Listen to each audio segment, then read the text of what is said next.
The following live stream has been approved for appropriate audiences. It may contain occasional strong language and may not be suitable for younger or more sensitive viewers. Viewer inebriation is advised, though not mandatory.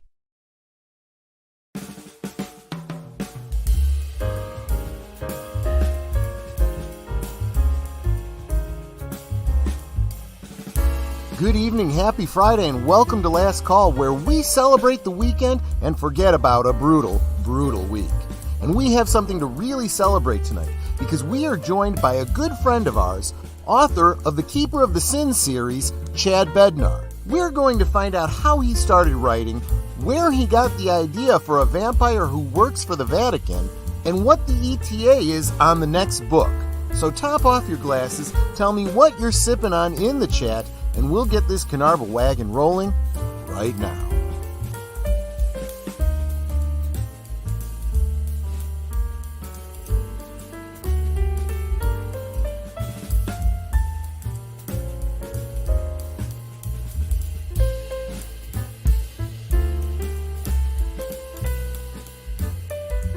Last Call is streamed before a live audience.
If you enjoy taking the life of another person, regardless of the reason, you would be murdering another mortal. You would be taking a life that God gave and laid it to waste. And that is the worst sin in God's eyes.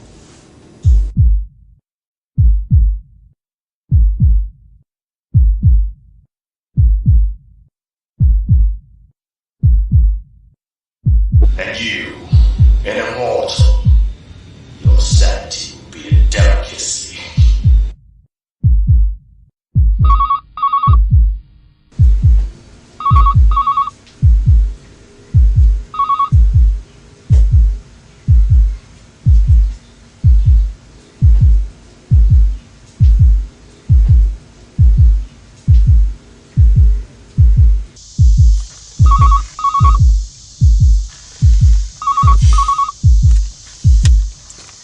Hey there, Father Cooper. How they hanging?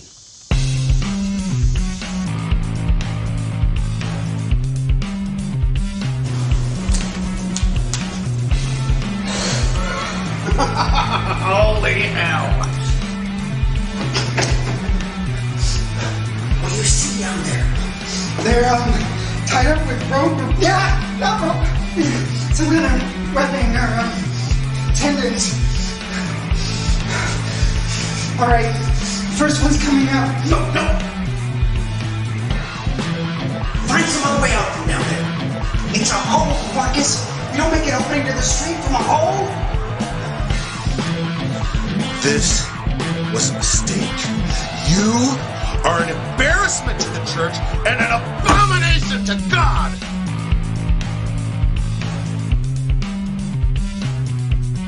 So you've got the advantage, right? You can beat this thing, right? The way it stands now.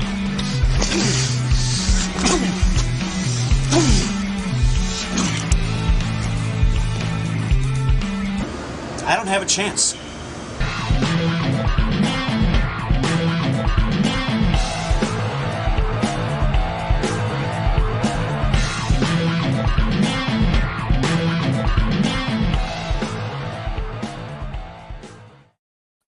Salud and welcome. Yeah, I thought that would be a kind of fun way to start us out tonight. I thought I know a lot of you all have seen that already, but I felt it was very appropriate. Did you spot the Netter a couple times in there? Did you spot the Troy? Anyway, yeah. So I'd love to know what you all are sipping on.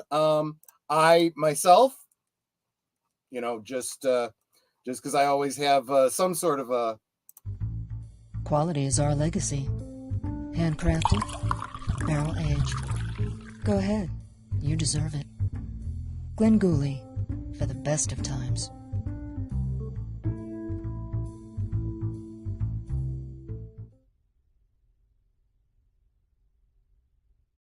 Yeah, I love that. It's not really Glen Gooley, of course. It is something called Clark and Sheffield, which I figured, I got to give that a try. It sounds very Chicago-ish. It's a bourbon whiskey that's it's real smooth. It's got a sweetness that I wasn't expecting. Not like that Elvis stuff with the banana flavor, but yeah, that's nice. I like that. Let's say hi to the chat. Thank you guys for indulging me this evening. Thank you for indulging me as you were probably getting all the notifications of the very, very late 3-week-old clips from Geeky Geezers going out today. But, I figure I kind of need to get caught up. Starting with Lady Mist. Of course, you were here at 4:38. I was just getting off of work. Welcome, Lady Mist. Thank you for encouraging me with the flowers and the emojis. You are so encouraging. And Jesse Green, hello. Good to see you, my friend. And salute, deleted scenes. Matt Inouye, hi there. Always good to see you, my friend. Big Al of Big Al Presents. Have a great stream, my friends. Yep. I know that in the past day or so, I saw a review go up. It's in my to watch later, but I haven't seen it yet, so I don't recall what it was. The funny thing is, when Big Al does a review, he's doing movies that I've never even heard of. I'm sure that most people know them because they pay attention to these things, but I wouldn't even know these movies exist if it weren't for Big Al. JPRPH1, channel member dropping you can't see it. I can't bring it up, but it's the fedora, the Carnarvon wagon, the mumbler, and the logo. I was going to have a mumbler, but I was lazy. I didn't feel like mixing anything tonight. And there's the lovely Netter of Netters Network. Let's get her in here and find out. How are you doing, my dear, and what are you sipping on? I'm doing pretty well. I am sipping on a Meyer brand sparkling water berry, and your drink is not too far off of Wrigley Field. They are located on the corners of Clark and Addison and Waveland and Sheffield. Okay. Clark, Sheffield. Yep. Sounds good. Yeah, so they are downtown. That's awesome. I wouldn't actually go down there myself anymore, but it's not downtown, honey. Yeah, I know, but it's in the city. We don't go into the city anymore. Yeah, you can say it's because we got to be old fogies, but Chicago ain't what it used to be when we were growing up. Let me tell you. Yeah. Let's see here. But Clark and Sheffield, how far is that from where you used to live on Elm? I used to live on Elm and State. Let's see. So I could take the State Street bus straight down, and then I would have to transfer. So I would need 2 buses to get there.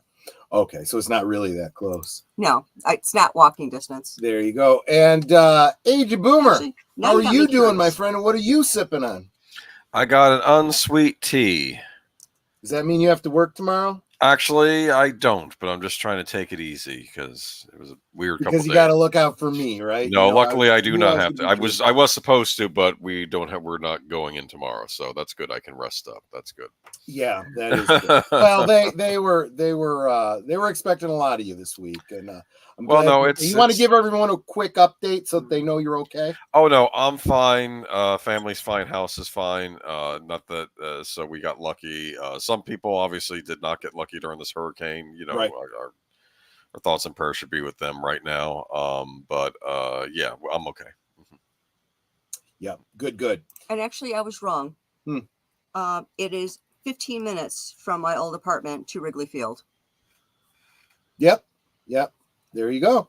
And Curtis Elby, howdy. Good to see you, my friend.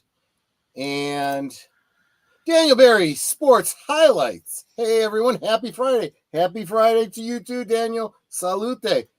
Make sure you are subscribed to him and all of the people whom I have mentioned. Everybody here has a channel that is criminally undersubbed. And then there is Space Fraggle, also known as Troy. What a great name you have, my friend. Welcome. Good to see you.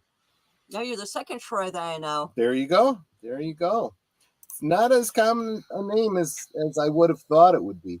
And Samuel Proctor, listening while watching Roger Rabbit. Oh, please.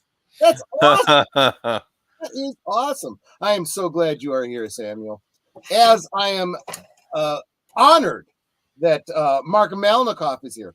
Klingons cannot relent or confess or abate. No one keeps my sins but me. Kapla, Bakjej. Yes, exactly. Let's see here. Jesse, did I say hi to you? I saw you there, and I thought I'd already said hi to you, but I didn't feel like I had. So just want to make sure that I'm glad you are here. As I am glad that Geek Flag with Nate Knows 1973 is here. Hey, Troy, I'm watching you on Netter's channel to give her the watch. No, that's perfectly fine. We are trying to get her to minimum monetization. We're about, $300 away? No, we are at 233. Yeah, you guys have been really blowing it out for Netter, and that encourages her, which encourages me. So I super appreciate you guys. That is awesome. Thanks, Nate. And let me see here. What did Mark say? Aged Boomer, Klingon proverb. For the wind does not respect a fool. Do not stand before the wind. Kailash, you are a wise warrior. I remember that from that episode when Kalis returned. It was and this was the great thing about the sayings of Kailash that you would pick up throughout Star Trek. Some of them were kind of inspired by proverbs and other biblical passages and stories. Mm-hmm. Sun Tzu, some of it was, you could find what they were referencing, but that whole idea of the wind does not respect a fool, the idea of a man who feels he is so brave and so honorable he could go stand before the windstorm, and you die. It's zeal without wisdom, they call it in the Bible, right? It's good to have faith, but don't test God. And there, I think we're all caught up. If I've missed anybody, you guys know how to get my attention. I certainly did not mean to miss anybody, but I think we have kept our guest waiting long enough. He is the author of Keeper of the Sins, 2 books out right now, third one on the way, the 4th we can talk him into, and he's got some other projects going too. And I can say, a close personal friend of mine. We went to school together. So let me get him in here right now. That's Chad Bednar. Welcome, Chad. Thank you very much. Sipping on tonight. Well, all I got is the tailings of a Nas energy drink. So there you go. That's perfectly reasonable. I mean, there's booze, and then there's energy drinks, and then there's all that other stuff. Yeah. Water. And I love the idea of taking an energy drink, right, and mixing it with booze. As long as it tastes good, so that you can stay up and get drunk all over again, right? Yeah. Sometimes I'll take an energy drink with NyQuil just to see who wins. The nighttime sniffling, sneezing, coughing, aching, stuffy head, fever. What the hell am I doing on the kitchen floor medicine? Yes, absolutely. It's great if you're having trouble sleeping. I'll tell you what, I know you're into a lot of holistics and stuff like that, and I've been doing my research too, and I stay away from NyQuil. I've realized that the codeine and the what is it? The not aspirin, it's acetaminophen. You want to stay away from that stuff. So I'll take 2 aspirin, I'll have a shot of whiskey, and I'll go to bed, just the way Grandpa did. And that's way, way better for you. But stay hydrated, people. Stay hydrated. That's why I never have a hangover. A 6-pack every night. If it's good enough for my dad, it's good enough for me. There you go. There you go. So how have you been? It's been, someone said, well, how long has it been since you've seen Chad? It was definitely before COVID. Yeah. Oh gosh, way before COVID. It was like 10 years or something like that. You've had kids and they've grown up since I last saw you. Oh my God. Yeah. One of my kids is just a couple months away from being able to drink. Oh wow. I was watching that video. I know. It isn't. It isn't. She's my youngest is 14. Freshman in high school. Talking about taller than me. Well, that's not saying much, but no, we're not in that district. We're at LT. But I wanted to go to LT, and I was out of district, so I had to go to RB. So it's got a lot of things going for it. So we met there, so there's that, right? Yeah. So this guy here, we went to high school together, and we used to talk about stories, and we role-playing games and superheroes and all this kind of stuff. We're not. We have yet to finish that one. Well, yeah. We these are not what you call fan fiction. We were coming up with our own characters, our own stories, the way a writer would. He just stuck with it. I didn't so much. So somewhere along the way, he wrote this book, Keeper of the Sins, Left Hand of God, and he said, hey, that was a lot of fun. So he wrote this book, Keeper of the Sins, Down the Dark Path. And gosh, last time I saw him, he was promoting these books at Comic-Con. So Netter and I showed up wearing this. Oh my gosh, I forgot about those. Yep. We're gonna need updated ones because I think the information on here has changed. Yeah. But yeah, still got these. We were at the convention, basically saying, hey, go check out the book and get yourself a t-shirt.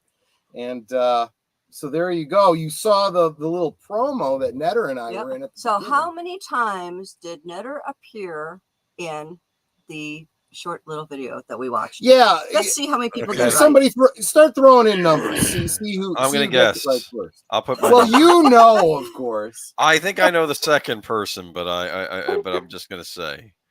Yeah, we'll guess. Maybe I'm wrong. Yeah, tell them about your role as Father Cooper. Oh yeah. So let me see if I remember the line. I just watched it a second ago. It was what was it? Line? You are an embarrassment to the church and an abomination to God. And part of me thinks that's the homily that priest gives every Sunday, and that's it. Right. He just exactly. So I had not read the book yet when I did this. I was just going off a script. So I'm like, oh, one line, I could do this. And I'm looking for direction. I'm like, he's like, yeah, you're angry, you're fed up with them. And keep in mind, all of the actors that were going to be doing this promo were all standing there. Mm-hmm. Well, yeah, it was kind of a all hands on deck kind of project. The guy that was playing the demon was also the director, and they were taking turns holding the camera. It was a thing. so everybody's around us, and that bloke, the tall guy who was the demon, Dale Hawes, also went to high school with us, and I have mentioned him a couple times. You can see him in a number of films that you might enjoy, especially around the holiday season. Home Alone. Yeah, he was the stand-in for, what was that actor's name? Not Joe Pesci, the other one. Daniel Stern. Was that him? Yeah. Daniel Stern. He was the yeah. stand-in. So Curly-haired guy. when you see that hand putting money in the kettle for the Santa, that was Dale. So anyway, my point being, professional actors, what I'm getting at. And so he sets up the scene, okay, and he's like, and roll. And I paused for a second, and then you saw, what I did. And of course, you don't break character until you hear cut. So I'm just sitting there fuming. Cut. How was that? And everyone's like, you okay, Troy? Oh, wait. You have to, you didn't explain the other part. You may not have seen it because you were focused. No, I didn't. Okay. Yeah, I was. So you slam your hand on the table. Everyone but me took like 2 steps back. Yeah. Because they're like, oh, crap. And that is like grinning because she knows me. Yeah. And that's like, you I'm like, how was that? You okay? You hit it. Yeah, why? You hit it. Really angry. That's acting. Dale's like, that's pretty good. You said be angry. Exactly. And I don't know. I think we did another take or two, but I think that was the one you went with. I mean, it was pretty good. Yeah. And so far, only Boomers is the only one who's put a guess in. It's incorrect, but how many times did Netter appear, perhaps, in that trailer? Is that the question? Well, yeah, it's a little bit of a trick question. Remember how I said that you see Dale's hand, putting the money in the kettle? That would be the 8th. That's an 8th body part or whatever. Well, yes, exactly. So the scene where Marcus has the cross in his mouth and the hand comes and rips the cross out of his mouth, that's my hand. But I'm also in there full-bodied some other times. So throw out some more numbers. I know, so I can't answer. So so that's one that most people miss. But anyway, so wait a minute. Seeing some comments. And I was afraid of tearing out his teeth or something because I'm like, don't bite too hard. I don't want to hurt your mouth. See, even Mark says that was the first time I've seen Troy as a priest. That made me jump back a bit. Yeah, I'm hoping that maybe in a future book, maybe the priest gets to do a little exorcism or something. I would love to do I just wrote a scene about that. What? Just in this third novel. Okay, it's more of a play on words. Marcus thinks that one of the other priests said he's exercising, and later on in the scene he goes, "Wait a minute, shouldn't you be helping him?" Well, no, I mean he doesn't need any help. He says, "Well, what is he up against?" I don't know, cardio. He goes, "Wait, did you say exercising or exorcising?" Exercising. That's good. I like that. I like that. Okay. Oh, that's funny. Well, the other possible way of putting that is I don't think he needs a spotter. Not on leg day. he was doing cardio. There you go. So why don't you take everybody through well, you know what? I mean, this is the first time my audience is meeting you personally. So maybe the background. How did you get into writing in the first place? What's the background on that? Ooh, okay. Well, when I was in college, I was didn't told go to college together, by the way, folks. Just no. And gosh, how do I put this gently? I was basically told that I was doing such a lousy job in my class because my mind wasn't capable of handling that. So they started giving me some alternatives that I could take, and instead of graduating with a Bachelor of Science, I'd graduate with a Bachelor of Social Studies, and I can't express just how stressed out I was. And I went back to my my room, Mm-hmm. and I was sitting there, and I had just gotten a care package, so I'm scarfing down peanut butter cups, and I said, "Son bitch, I ain't gonna let this thing beat me." Right. So I went back and I talked to the teacher. I started going in for help before the class. I'd go to a tutor after the class. I actually emailed the teacher on the weekends, and I didn't graduate with flying colors, but I did graduate, and it gave me one of the biggest rushes that I ever had in my life, to be told that you can't do this, and I did it. Yep. Yep. And so I started looking around for something else. And I had always thought that, and I've always been a reader. Right. I taught myself how to read before I was 5 years old. Yep. Oh, same here. You and Ned have that in common. Yeah, I was reading when I was Awesome. 4. Yeah. Yeah. I was reading The Awesome. Hobbit.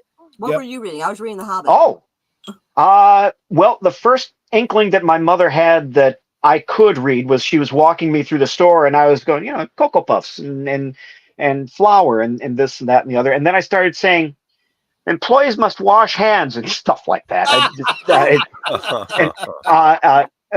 Ham 32% off. And she went, wait, what did you say? Took me home, plunked a newspaper in front of me, Yeah. and I started reading it. Yeah. She said, where did you learn how to read?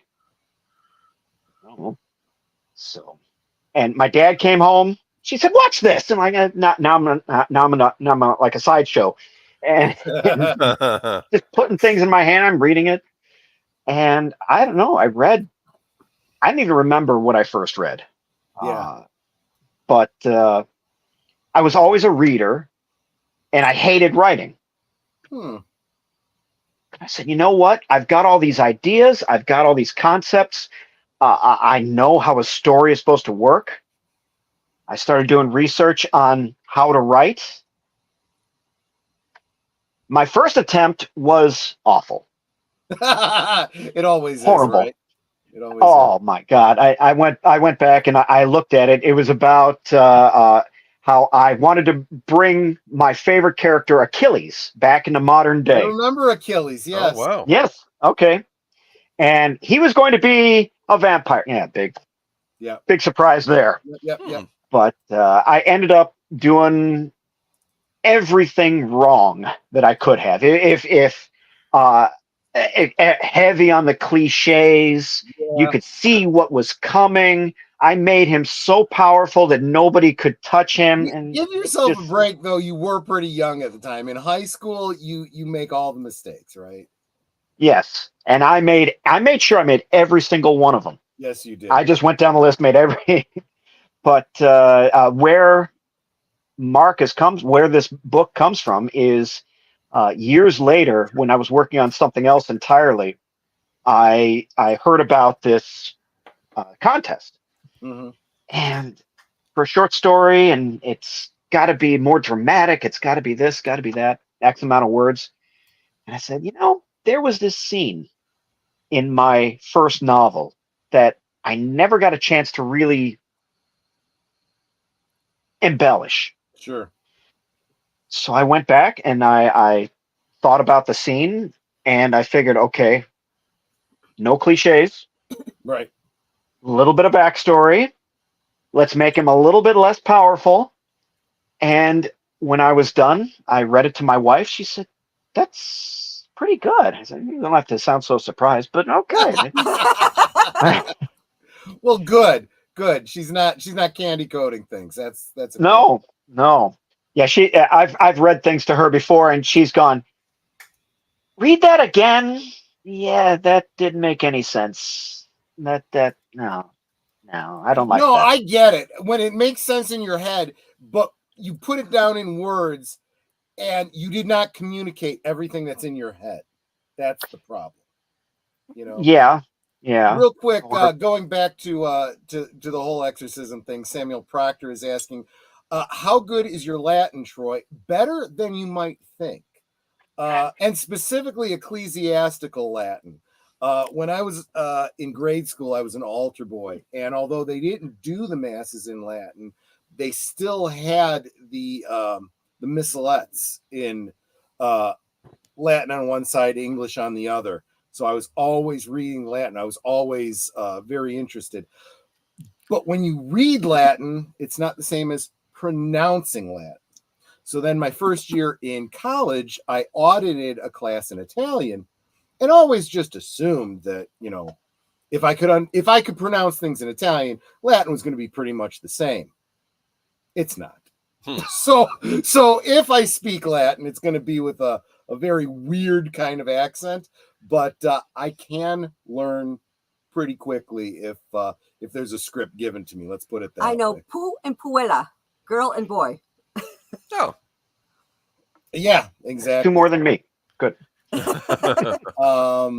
Real quick, Nate has a question, or I'm not sure if it's a question or a statement. Comment. I had a similar experience growing up. Just before I turned 2, I died from fluid on the brain. I was dead for 2 minutes and 22 seconds. They managed to bring me back, and the doctor told my mother my brain was without oxygen for too long, and the best she could hope for is that I could feed myself and use the bathroom because I was pretty damaged. Well, the fact that you're sitting here typing that note, and I've seen your streams and whatnot, I think you're doing a little bit better than that, Nate. So good on you. You win. Absolutely. Proving people wrong. Wow. All the God time. Bless you. Good job. Good job. Yeah, pig Latin's a whole different ball of wax. Oh. That's right. Is that anything like Ubby Dubby talk? It is very much Zoom? like Ubby Dubby talk. Ubby Dubby was very much inspired by Pig Latin. For those of you who don't know what that is, I don't know if they showed it everywhere, but in Chicago or Illinois, they had a show when we were kids called Zoom.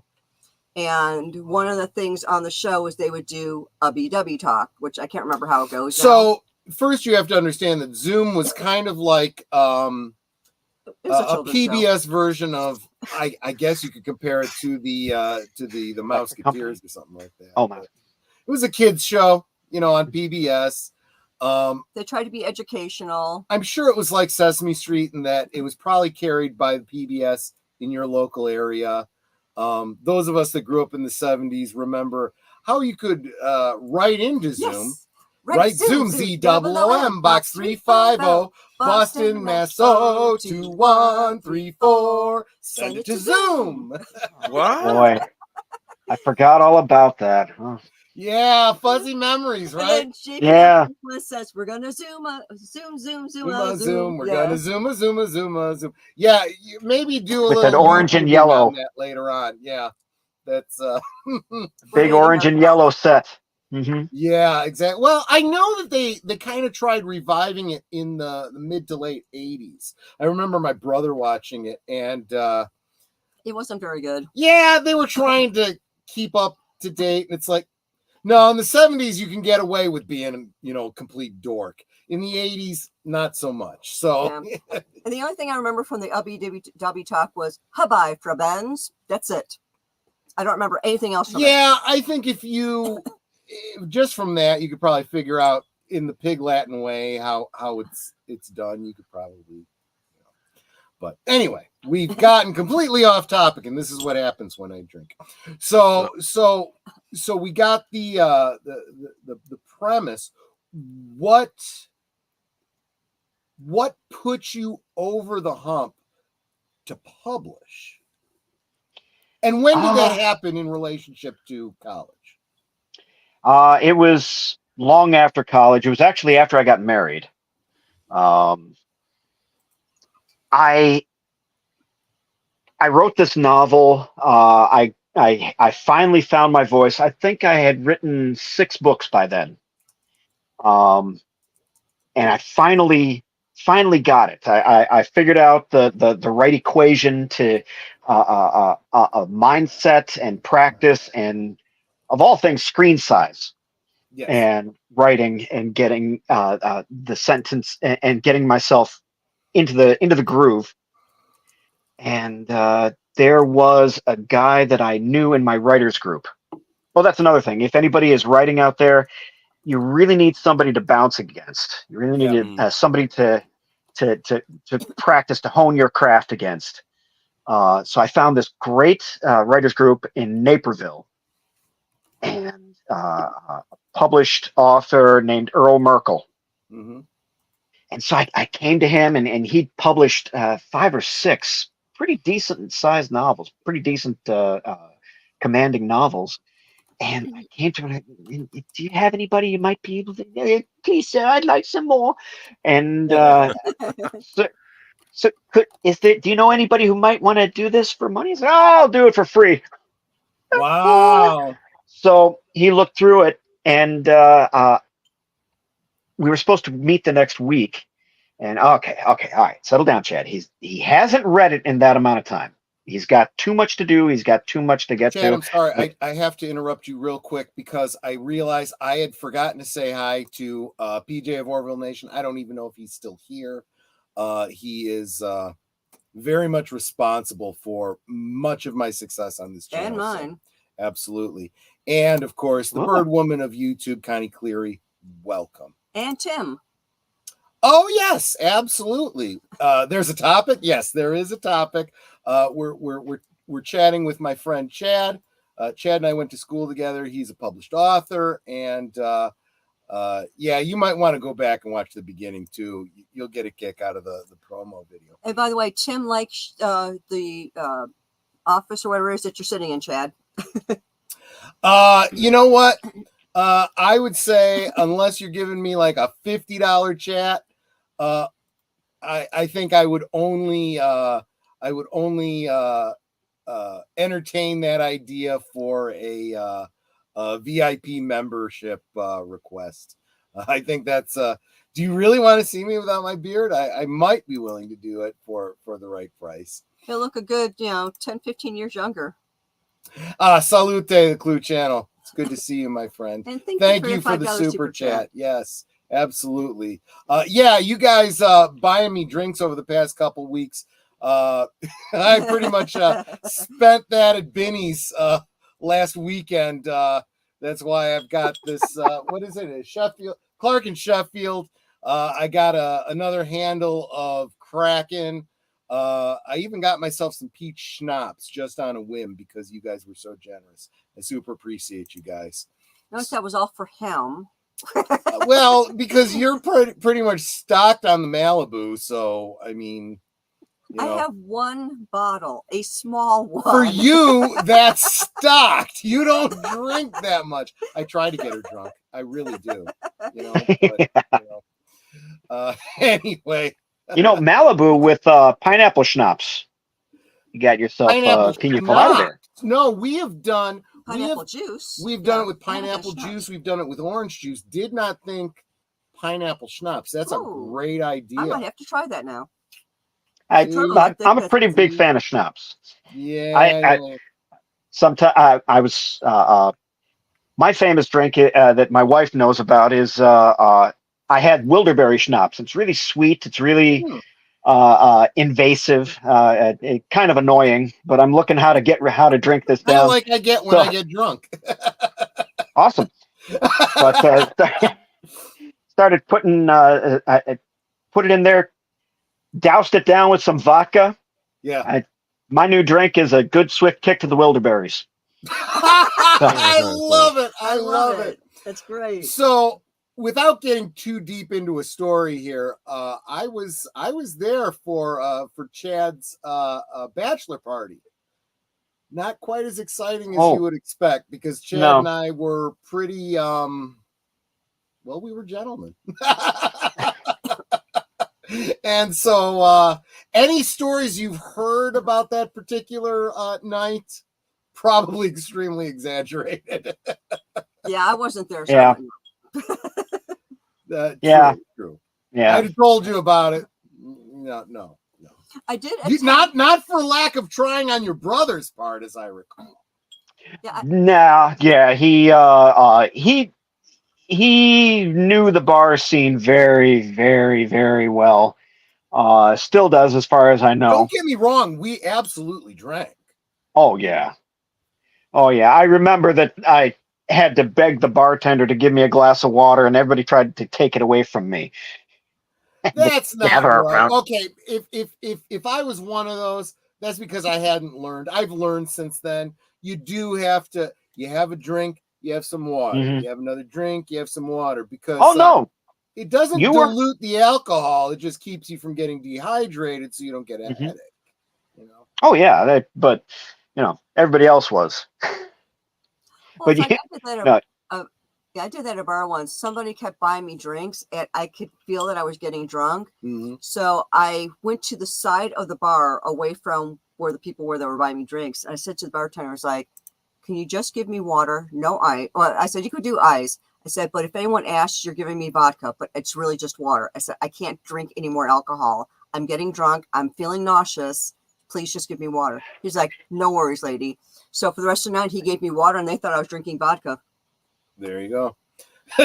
Tim says, "Troy's a gentleman? That's news." Screw He you, used to dude. be. Way back in the day. Yeah, he used to be. Yeah. Oh, thank you. Thank you. Oh, I'm glad you got my back, sweetie. Jeez. So, Man, it's a brutal night tonight. So I'm sorry. So I'm your Andy to yeah, and Andy to and I'm like, Gary Ambrosia, yes. right? Exactly. So my guest last night on Thursday things. help me out here. So when was Left Hand of God published? That was, oh damn, Somewhere- I'm playing trombone here, so I can't see. Somewhere in the neighborhood of 2011. Okay, yeah, that sounds about right. Give me a second. So- I can tell you for certain. Oh yeah, go ahead, Boomer. Oh, I was gonna Well, say he's- he was saying that he had when he was first, he had someone read his book, right? A writer friend of his, right? That Yes. wanted to read something. Yes. Yes, 2011, and he autographed it for us 2012 There you go. Oh yeah, that's right. Yeah. in the front. Yes, there's an autograph.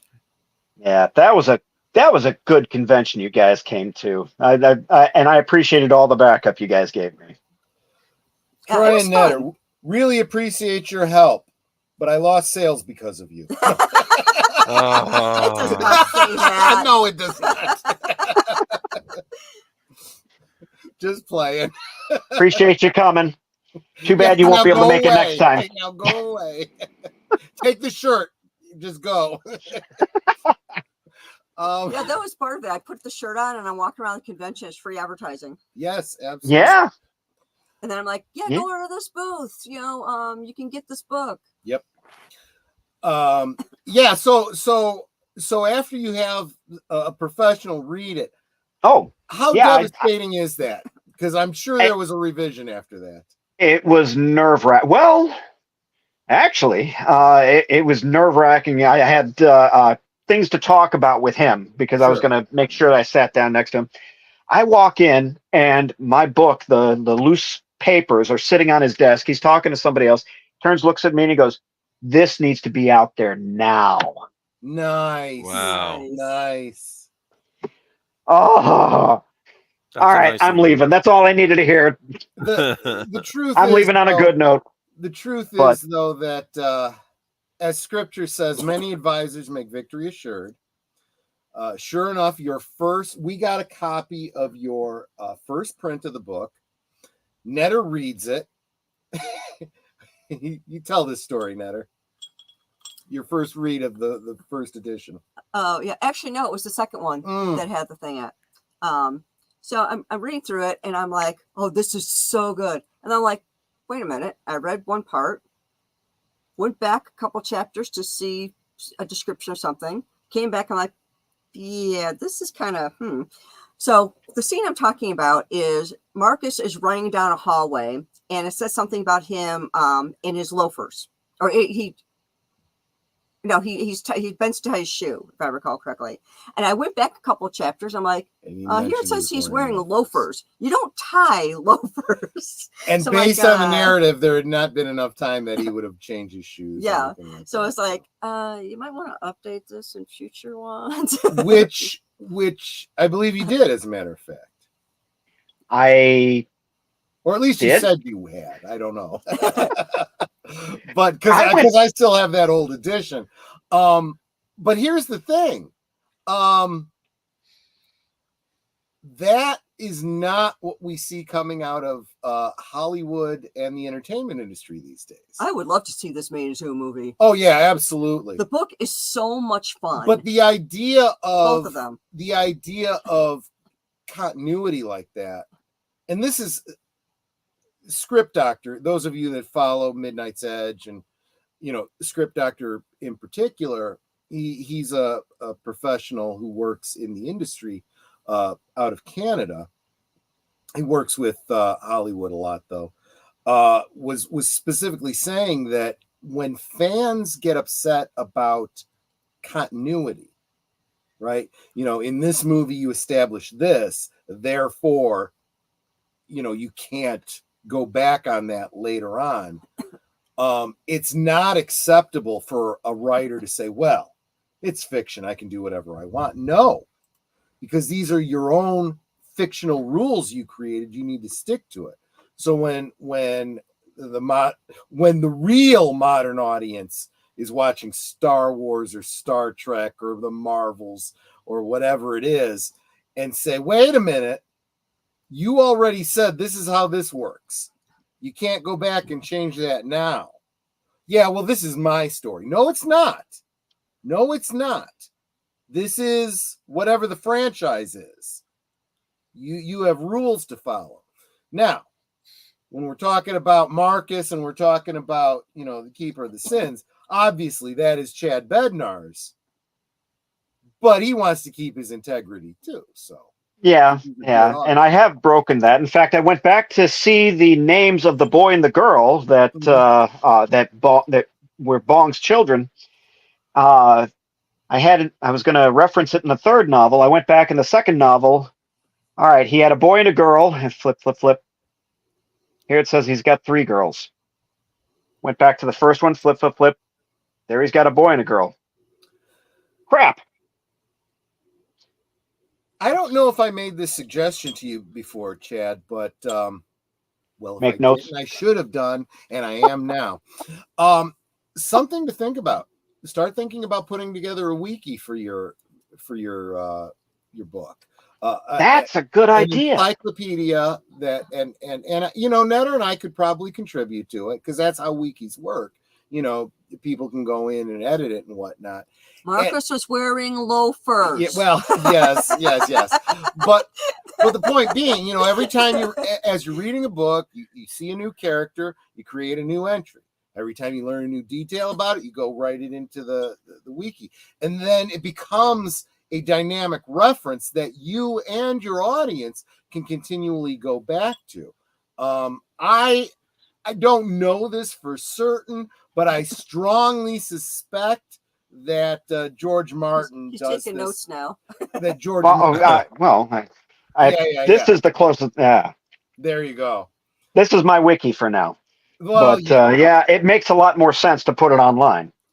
George Martin, I'm pretty sure, does that. He refers to the official Song of Ice and Fire wiki every now and again when he gets a little bit turned around and he forgets, so that he doesn't have to go back and reread a book he already, passed 3 or 4 books ago.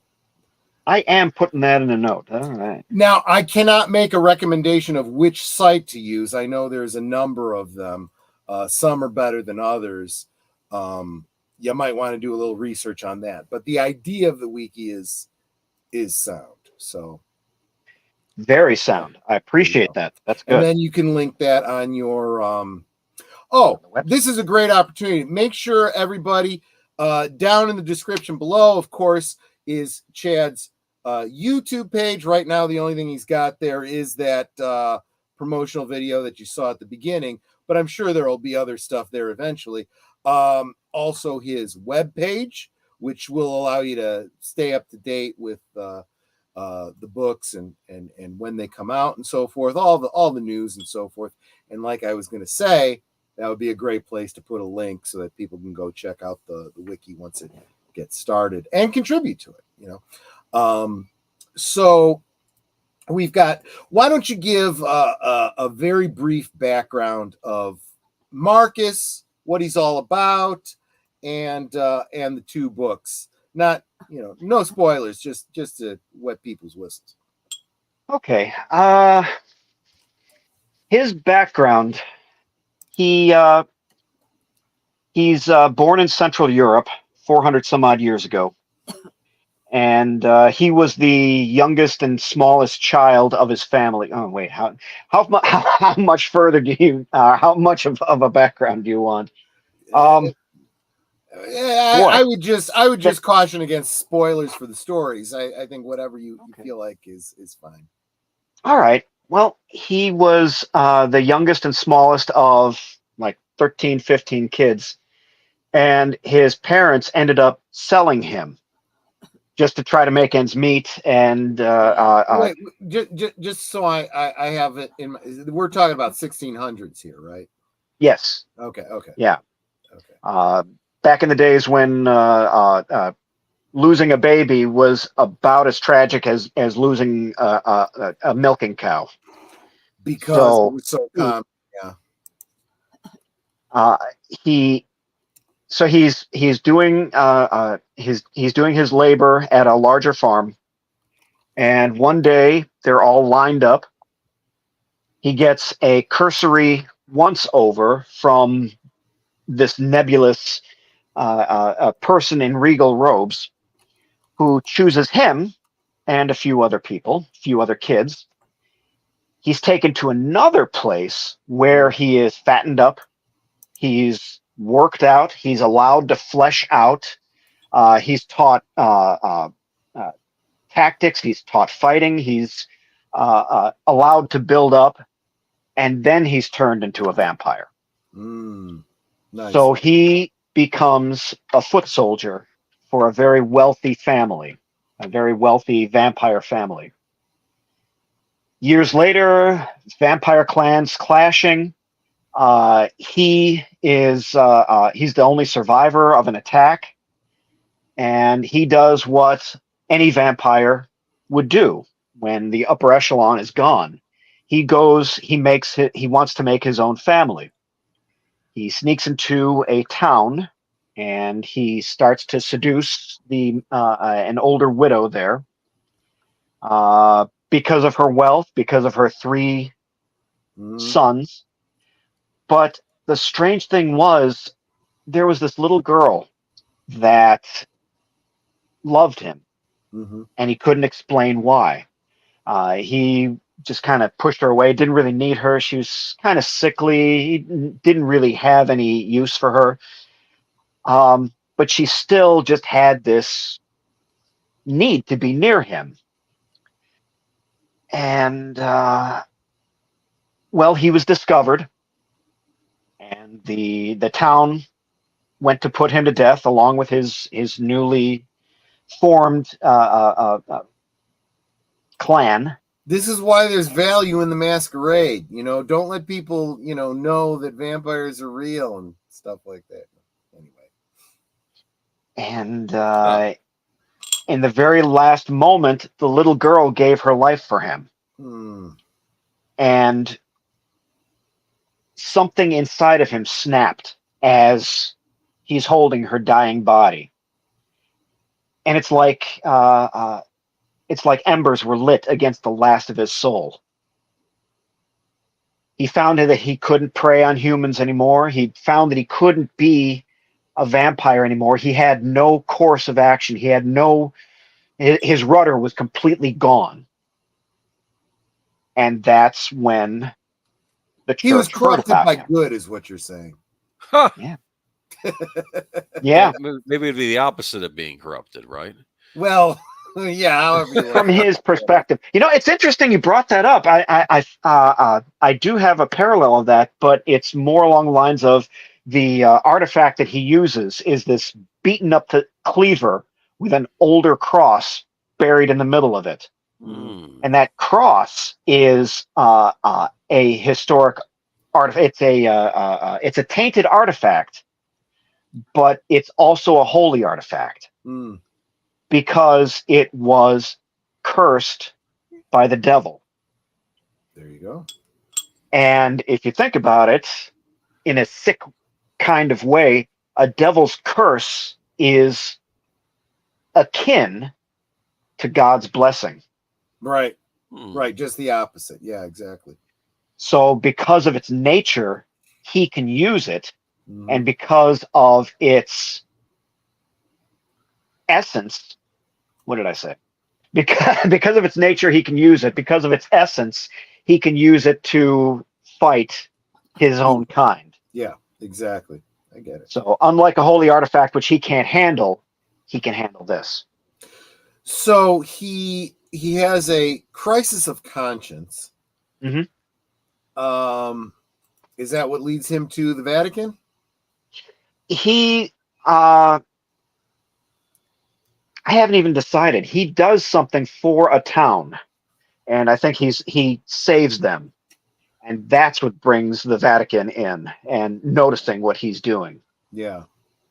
So they already had this concept of the keeper of the sins, a holy man, a hermit, would keep these tainted artifacts that would either corrupt masses, or in the wrong hands, these artifacts would. Oh, I think that it was in the promo. The artifacts in the wrong hands could kill a whole lot of good people. Huh. So this holy person was to keep them away from the public at large. But a lot of times, the holy person could get corrupted. Yep. And a lot of times, things that went looking for these corrupted artifacts, these tainted artifacts, were a lot more powerful than this mortal watching over them. Right.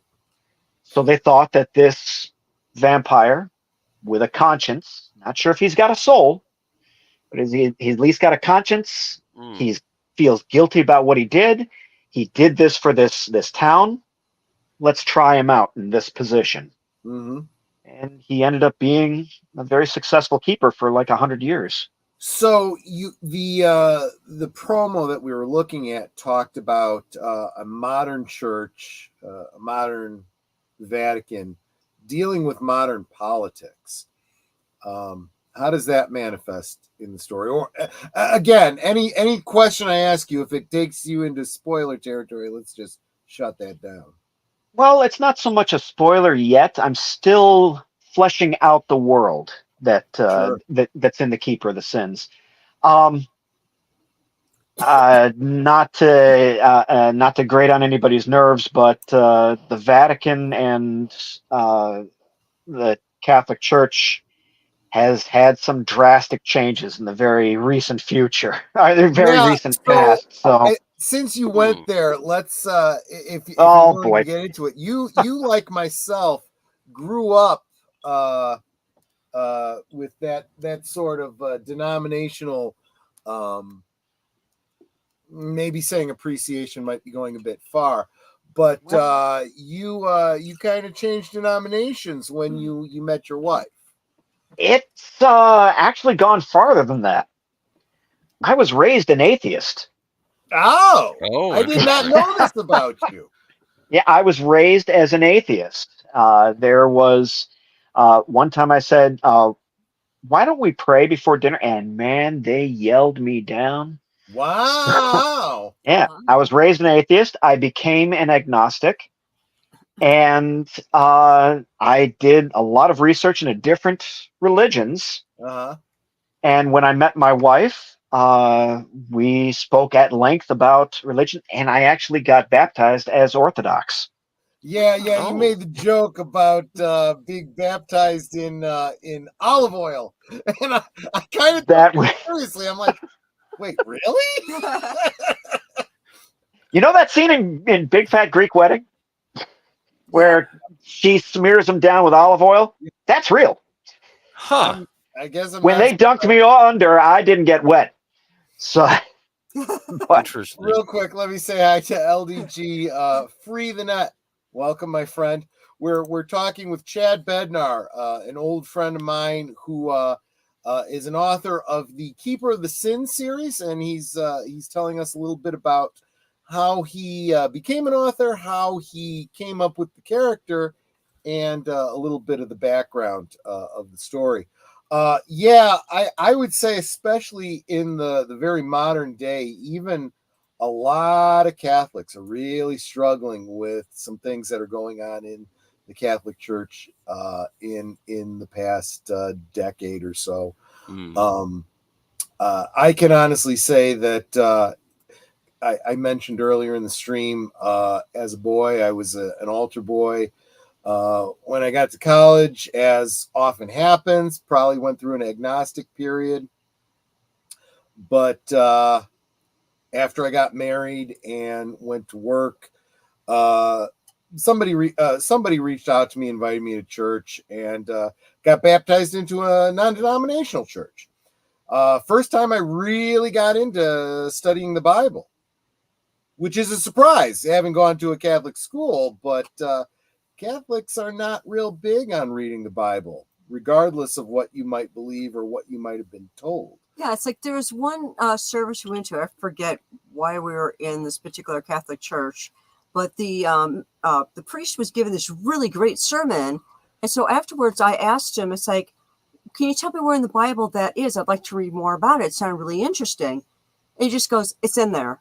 I'm like, yes, but where? What chapter? What verse? He goes, it's in there. And he just gave me this really nasty look and then walked away. I'm like, okay. So then I turned to him, I'm like, and I explained what just happened. He goes, yeah, he doesn't know anything about the Bible. So the Bereans were a more noble character than the Christians of Thessalonica, for they received the apostles' word and daily examined their scriptures to see if what they said was true.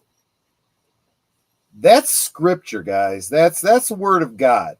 God thinks it's noble for you to go back and double check what you heard in church. Don't take anything at face value. That whole idea of we just accept it on faith, that ain't God speaking. The Pope said he would baptize an alien if the alien wanted to be baptized. I had not heard that, Nate. What?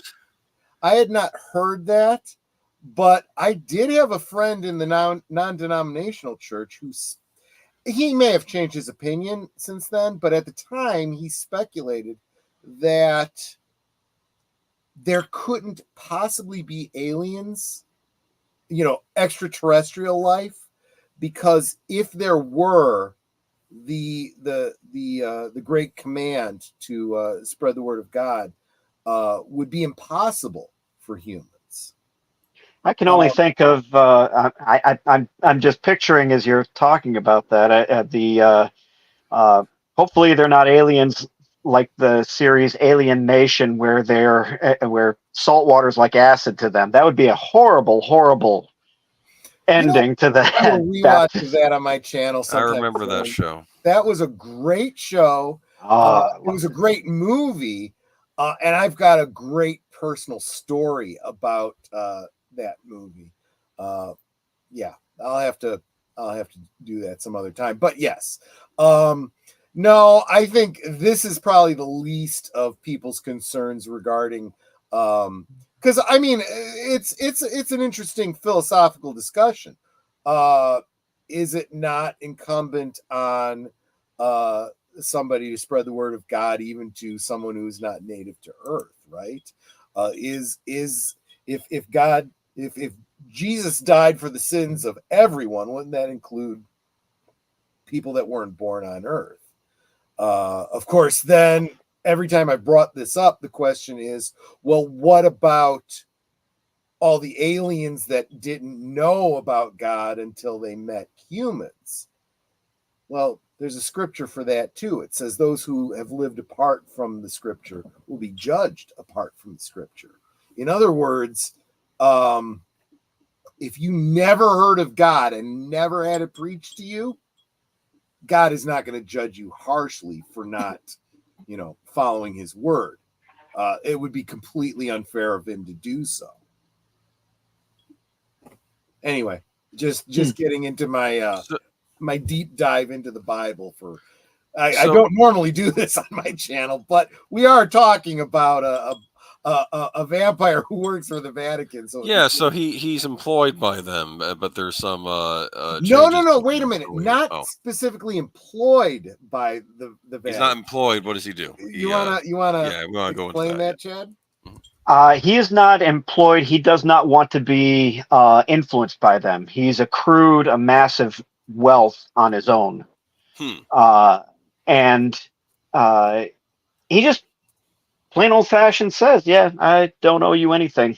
I'm going to do this, but it's going to be on my terms. And he has threatened to walk away on more than one occasion. He does have a vested obligation in doing it, right? Because what does he get out of it? The agreement is even knowing the answer to the question. Well, I appreciate any kind of leading that you can give me on this. I greatly appreciate. This is the first interview that I've been on. God, how long? But anyway, the promise is that he protects the Chicagoland area from beasties that come in. He goes out and picks up any tainted artifacts that he hears about, keeps them safe, and in return, upon his death, the Vatican itself will absolve him of his sins. So it would ultimately be up to God whether or not he be accepted. Right. But at least the church is vouching for him. There is, of course, the scripture where Christ says to Peter, anything you bind on earth will be bound in heaven, and everything you loose on earth will be loosed in heaven. Now, we could do a whole stream just picking that apart and debating the meaning of that, but the generally accepted Catholic interpretation of that is that the head of the church, who to them is the Pope, has a certain degree of authority given to him by Christ. So in other words, it's the whole concept of excommunication. If the Pope says you are a blasphemer and you are disfellowshipped, that's the actual word, disfellowshipped. Unless you can get back into the grace of the church, you're not going to heaven. Which brings up all kinds of philosophical debates. There was a thing lately. He did that to someone recently. I didn't hear about that. Now, Chad, for a little bit of background, Boomer is the resident Catholic. So he keeps up with the Catholic stuff. A little bit. I'm by no means an expert. Netter grew up Protestant, and I grew up Catholic, but I'm a recovering Catholic. I still flinch when someone hands me a ruler. I mean, see again. Oh no! I went to a Catholic grade school, right? There was, Sister Mary Butch.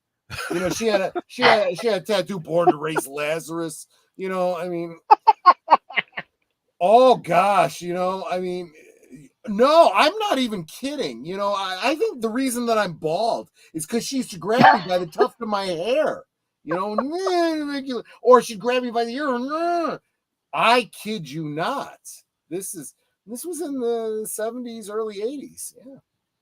Now I'm thinking that happened to Ross Perot. I am saying it in a humorous way, but I am in no way exaggerating. Just saying. But yeah. Anyway, sorry. Got off on a little screed, but the Catholic Church lately has been faltering in their convictions. Very lately, the pontiff has said that there are many ways to God, and all the religions are ways to God, which came as news to me because Christ himself said, I am the way, the truth, and the light. No one comes to the Father except through me. So, just saying. Yeah, he tends to make these statements and then doesn't. You know what? let's there is a huge schism right now within the there's problems. I see it online all the time. Yeah. I consider myself an outsider. I don't comment. I just read what people are saying, and there's a lot of Catholics that are going, please pray for the pontiff, because he's being led astray or something. Right. Yeah, which may actually be a great inspiration for a future story, Chad. But if you, but you were saying a near future thing you were going on about, and I'm sorry about how the vampire is getting caught up in this, right? Exactly. Yeah, that is there is in the first novel I came up with a Cardinal Wilson that is more of a political head. He's more of he has more political aspirations than he does theological, and he and Marcus butt heads. He sees Marcus, if he can subjugate him, that he could get a political foothold in the church. What you just said, and Netter, I'm looking at you because you are not looking at me. You're looking down. Well, no, I am beseeching you through this. No, even if I can see past my screen because of the light on me, I can't see past the light. But I need you to remind me of what I'm going to say to Chad right now. Okay, writing it down. I think there are some scriptures that I could share with you that would be the impetus for some great story ideas. I would love it if in future stories there was more of Marcus challenging the Vatican on, his representatives in the Vatican with certain scriptures. And I do think that there's a and I'd have to look it up. I'm especially fuzzy right now, but there's a scripture where Christ calls out the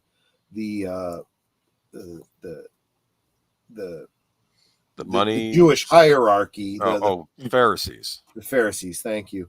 And he's because they say they're trying to challenge Christ, and they say, why do you forsake the law, when you tell your followers to do this, that, and the other? And he says, why do you forsake the word of God for your traditions? And this was a recurring theme within the Gospels of Christ constantly referring. Matthew 15:3. Pardon me? Matthew 15:3. Thank you very much. Wow. Yes. Why do you break the command of God for the sake of your tradition? Exactly. And I think there's a lot of Protestants and a lot of non-denominational Christians that really know their Bible, that are looking at the Catholic Church, not just now, but for generations, and saying, you've become the modern day Pharisees, not that I'm trying to get you, into any kind of religious holy war or anything, Chad, but if you push the right buttons, this could really launch your book with a lot of notoriety, controversy, Controversy can be a great marketing tool. Real quick, I want to say hi to Clifton 3D. Don't go towards the light, Troy. Yes, absolutely. And Charlotte. And Charlotte Nightstar, the werewolf. Hi. Last call with Troy Vicelli and Netter and everybody. And hi. These are two people that are huge supporters on the social medias, sharing out all of my streams. These are all good people. So just to for those of you that are new, talking with Chad Bednar tonight. He's a good friend of mine, an author of the Keeper of the Sin series. We haven't even gotten into your others, but we'll get to that in a second. The Keeper of the Sins, a line of books about a vampire who works for the Vatican. You go ahead. Well, I did point out I really like that cover with the cross, and you think it's almost like on a chain or something. There's but a it's story actually a trickle behind of this, blood. isn't there, Yeah. Chad? Yes. Yeah. My little baby girl. I was trying to take a picture. I was outside. I had my digital camera and I'm trying to make using food coloring on this white tile, and I'm doing different designs. And little girl comes up on her trike, squeaky, squeaky, squeaky. She stands up on it, pulls herself up, and she's watching what I'm doing, watching what I'm doing. What are you doing? I explained. She stared at it for a while, and she said, "You should make a necklace. Mama now likes necklaces." My daughter's a genius. I ran inside, grabbed one of my wife's crosses, and that's exactly right. The little baby girl who's getting to be old enough to drink, right? I know that's my older girl, but okay, yeah, okay. My baby girl is a senior in high school. Sorry, man. I know. She could be getting married pretty soon, you know? Yeah. Well, boy, I'm just beating the hell out of him tonight, aren't I, guys? Making him feel really old. I'm an easy target, so I mean, both my boys are huge. Count yourself lucky. Technically, if you were to think it through, you're probably old enough to be a grandfather right now. It's a distinct possibility in the not too distant future. Yep. See what I'm saying? See what I'm saying? Yeah. Yeah. Depends on how serious they get. So we've got two books. Oh, I guess I should probably get into this real quick. You've got two books out. How do these folks that are interested in your book series, how do they get a hold of them? How would you prefer they get a hold of them? Well, right now they're only available on Amazon. I am going to offer them through Goodreads. Okay. I just have. I didn't know you could buy books through Goodreads. Yeah. Well, buy, rent. Gotcha. Yeah. There's a couple of different ways, and through Goodreads. Mm-hmm. Now I'm questioning. I gotta go look. I gotta look that up again. But if I go now, this other, you can get it through Amazon, folks. Just just let's be clear about that. Yeah. I've got the links at my website, so you can just go there. I've got an audiobook. Audiobook. Cool. Audiobook. The first one. Oh, cool, I mean, if you just look up Keeper of the Sins, you're going to find it, but it's Keeper of the Sins, Left Hand of God, and Keeper of the Sins, Down the Dark Path. You've got a third book coming out pretty soon, don't you? Yeah, I've been working on it. It's where Marcus comes face to face with an older keeper. Who? What? So not a vampire, though. Not a vampire. Right. He was a human. He was a holy man. And he, in order to protect himself and to save his sister, he took up some tainted artifacts, including a sword that has almost limitless power and is a match for his cleaver. So there's, let's see, there's the Four Horsemen of the Apocalypse make their first introduction here. I'm developing. I don't know how he's going to turn out, but I'm kind of an old trope. But for right now, I'm calling him a troika demon, where he kind of kills lesser gods and takes their power by satisfying their followers. There can be only one. There can be that. Yes. And there's just this cool scene. You do remember how much I love that movie. I do. Did you know that they're working on there's at least, well, no, I think it's pretty much tied up in development hell, but they're working on a reboot of the Highlander series. I think that what's his name? Man of Steel. What's that? Cavill? Yeah, Henry Cavill. Henry Cavill's attached to it. And it's well, not he knows a his way around popular. a sword. it's not a popular opinion, but I think that a reboot. This is one of those reboots that I think could be good if they do it right. Because let's face it, the Highlander franchise it's kind of a hot mess. You got to ignore the second movie. You got to squint and tilt your head to make the series work with the movies. That last movie was hot ass. But there are some great things about the movies that we got. What was the movie Highlander? Oh, I forget. Which one? What's it about? What's the plot? It's the one where Duncan has to. There can be only one, and Duncan and Connor have to fight. Oh, was that Endgame?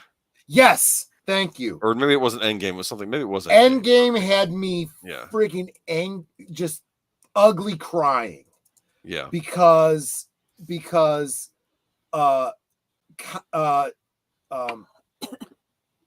Adrian Lambert, what's his Christopher Lambert. Christopher Lambert. Connor McLeod and Duncan McLeod.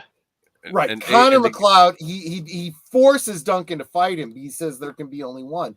And he puts him in a situation where if you don't kill me, I will kill you. And Duncan wins. And there's this great. I'm kind of ruining Endgame for you guys. We'll do a rewatch of it eventually. The purpose was they each by themselves couldn't beat the villain, but if one could, right? The but together, you know, just like Planet of the Apes, right? Together, apes strong, right? So he forces Duncan to take his quickening, right? Mm-hmm. And there's this great scene where Duncan is then fighting the bad guy. And in the middle of the battle, he's in shadow and he speaks with Connor's voice. And I just get goosebumps. I'm like, oh, that's friggin' awesome. Right. And then, of course, I missed that. And then, of course, he wins. I mean, this should not be a spoiler. This should be obvious.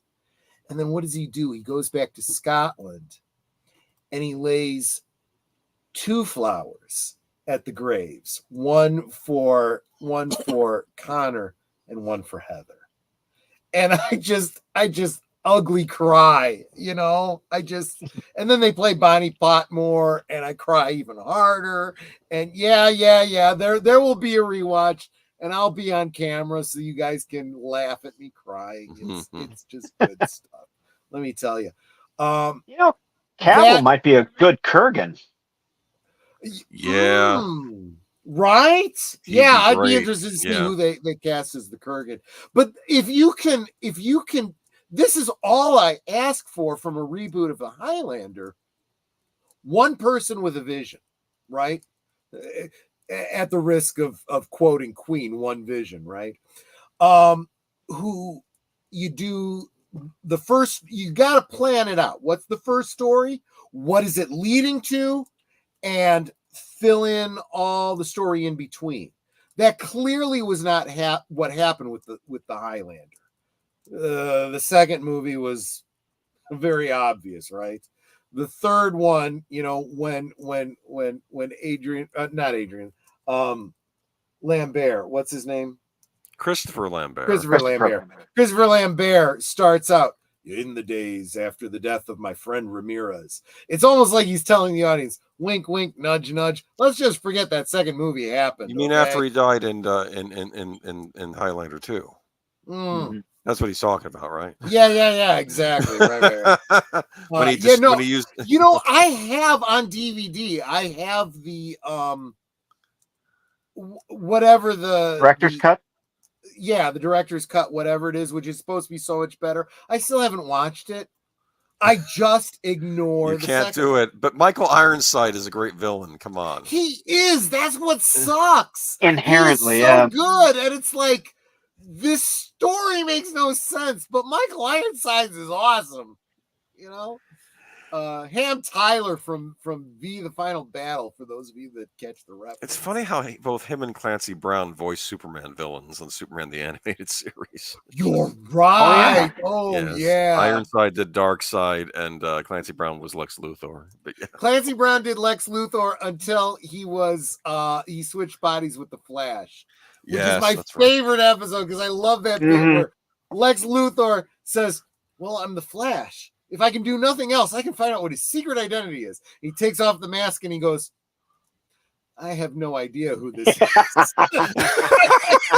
And that's, I mean, with the exception of Bruce Wayne and Clark Kent, who are famous in their own right, none of those other people, they're just normal Joes that the average supervillain would have no idea who they were. Sorry, Chad. I do this when I get drunk, and I'm very easily led astray by Boomer in the chat. Well, anyway, I'm just waiting for you to bring up the very important aspect of Highlander, and that's Highlander, the animated series. I remember. Which I have not seen, even though I do have it. No? Don't. See, I'm a completist, so I tend to collect the physical media, but I don't necessarily get around to watching all of it. It was a French animated series that had Quentin MacLeod. That's right. That was the name of it. Another friggin' damn MacLeod. What is it, just running their family? And Ramirez. Yeah. Oh, for fuck's sake. What I thought was, I know people pick on that show, but I kind of enjoyed it. I did like the fact that one of the immortals was a scientist, and apparently there was this great cataclysm. Like, I think there was going to be a meteor that was going to hit the Earth, but this scientist knew, we're going to take these measures, and he screwed something up, and because of his actions, the Earth still got hit and went into this dark age because of whatever hit the Earth, and he had guilt over that. This one immortal who was trying to actually, stop the thing from happening. Okay, I'm already getting, don't bother with the animated It was like series, a Mad Max kind of thing, like a post-apocalyptic. Actually, it's funny. Yeah. I think I have the animated series on VHS. Oh, wow. So I would have to go to some effort to hook up something to make a conversion to be able to watch it. Probably I think it's on Tubi. You're probably right. You're probably right about that. I've got a movie coming up that I'm going to do a double feature of in October, and just for convenience, I'm going to watch it in advance on Tubi. So anyway, but so we've got 2 books in the series. When can we expect the third? Because Netter and I have been waiting. Oh. Yeah. I did fall off the wagon. I had some. I mean, you're no George Martin. It's not like we expect you to die in the next 5 years or something like that. So, God willing. Yeah, right. But, I'm about somewhere between a quarter and a halfway done with the third novel. But I don't know what that translates. I don't know how long that, because I don't know what your writing schedule is. So it's getting better. That's about the best that I can do. When I was at my peak, let's say goodnight to Mark. He's on his way out. Night, Mark. Kapla, and sleep well, my friend. Haven't seen you in a while, Mark. Have a good one. He said earlier, he's like, his wife is laughing over on his end because the only time he ever hears Marcus is when he's in trouble. Yeah. But anyway, so how does that translate? So look, this would probably give us an insight into your writing method. Once you finish, what is the editing and revision process like after that? Okay. Well, what I do is I take it to FedEx and I get it all printed up, everything. Okay. And when you write, you got to you don't cut stuff out. Okay, I don't cut stuff out right away. What I'll do is I will make a little note to myself within the text and just say, go to page 5, or after this scene, this would be better for here. And I keep everything within the text. Sure. Simply because it would just be too much of a mess if I have different files doing everything. Sure. I print it all out, and then I go to town with a pen, big red pen, scratch it out, carve it up. Sometimes just take scissors, cut it out, and tape it together with notes on this goes here, this goes here. And that takes me about 2 weeks. Then I go through and I start patchwork quilting it and putting it together, put it all in a whole different file. Wow. That sounds really scattered, doesn't it? It does, but you know, we all have our own process. But it makes sense to you. Yeah, exactly. That's what's important. Yeah. It doesn't need I to guess make sense so. to us. It makes sense to you. I knew of a writer that would edit everything that they wrote, and I tried that once, and it killed the novel. But they would edit from the first line all the way through, and once they got to the end, then they'd start writing. Interesting. And then the next day they'd go, same thing. So what are we looking at here? A year and a half, 2 years? Let's try a year. Okay. That's something to shoot for. If you don't have something to shoot for, you'll never make it, right? You got to have your goal. Awesome. So I am also working. I'm sorry. Go ahead. For the audience here, that means you go ahead and pick up the first 2 books. You got a year to read them before the third one comes out. Just saying. Just throwing that out there. Go ahead, Chad. What were you going to say before I interrupted you? I'm also compelled to rewrite a novel that I started to way back when I first became an author, way back when I first started writing. The Perfect Species. Okay. Did I ever tell you about that? The original idea was called The Cast.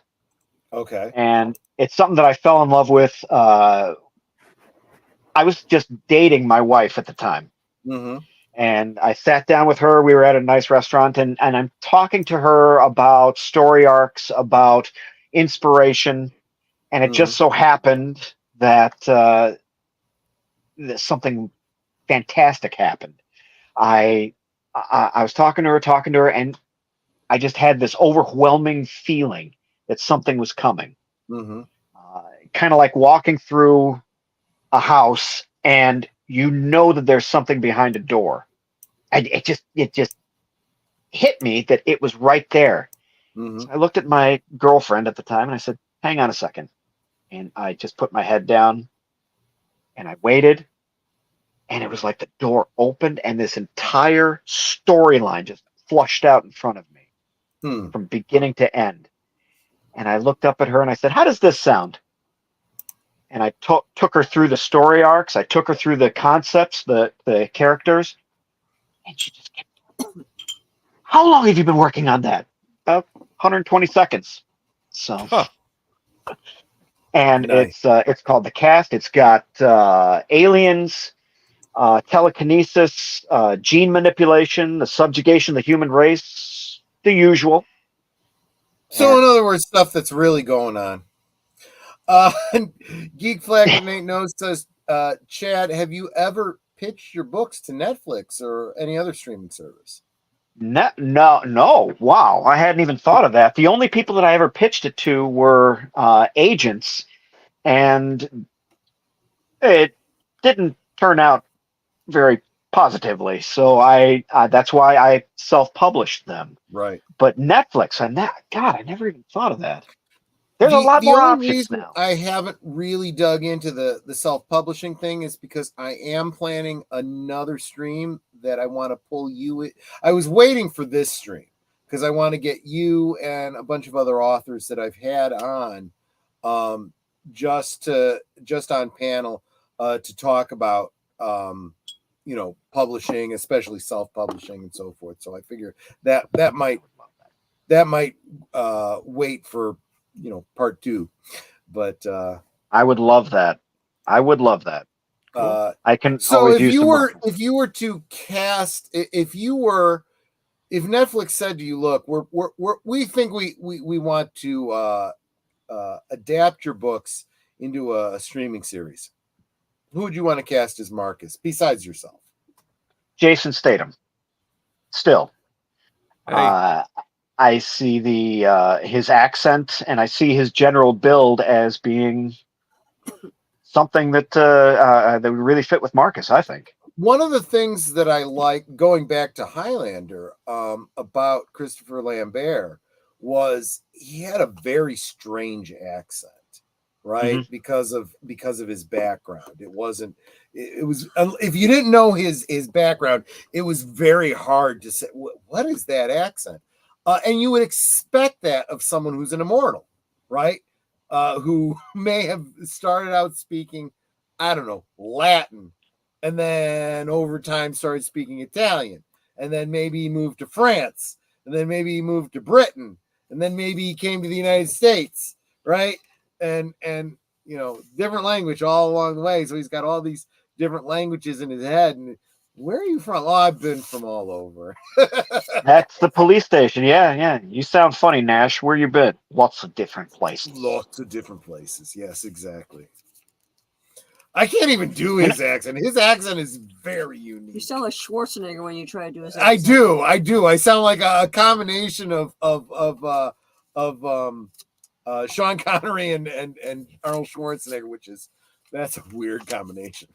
Interesting you bring that up. Schwarzenegger was supposed to be the Kurgan. Really? I could see that. Yeah. I could see that. Yeah. I don't know. You know, the bloke that played the Kurgan was actually a local boy. He grew up in the Chicago area. Huh. I didn't know that. Yeah. There was a gal that I worked with who was bartender at a pub he used to go to all the time. I'm like, oh God, that's amazing. Small world, you know? Mm-hmm. That is one of the upsides of living in the Chicago area because, it is one of the big three, cities in the country. So, almost everyone has passed through here at some point in time. And we got some good restaurants. Well, yeah, we do. We absolutely do. Not that I go into the city anymore, but, they're still there. If you're willing to take your life in your hands and throw it away, you can go into the city. Sure. Is without saying it out loud because I don't want to dox you. Is our hometown still a pretty good neighborhood to live in, Chad? It parts of it, and with a certain modicum of alertness. Say that. Really, I did not realize that. Man. And part of last time Netter and I got into that town was, I want to say like 10, 15 years ago. The house I grew up in, which was literally directly down the street from where you lived over the tracks. You couldn't drive directly down the street from your house to mine, but because of the tracks there, but we lived on the same street. Went and saw the place, and they had it was very, very different. And we've seen it on Zillow since then, and they've added a second floor to it. And I'm like, I don't even recognize that place. But I did not realize that the temperament of the neighborhood had changed. That's kind of sad, but this is Illinois, so let's. I mean, there was that. Well, okay, I'm not sure. But there was a meth house that was Monopoly, really? Oh my God! Right down the street from me. There was a stabbing that made national news. Just kitty corner from a nearby school. Yep. There's been some bad influences. You remember? You know what? Probably better save this for private chat because I don't want to. It's starting to use any names. But the house that was 3 doors down from where I lived, a girl that you and I went to school with had lived there. My mom was telling, and I think my chat pretty much knows this by now. My mom is very of her time, very Archie Bunkerish, right? And she's like, oh yeah, this immigrant family moved into that house that was in that, and I'm like, okay. She's like, they were good people. The other people were assholes. I'm like, oh jeez, Mom. Well, thanks. That's nice to know. The immigrant family were nice people, but everyone around them was assholes. I'm like, well, I don't blame you for moving.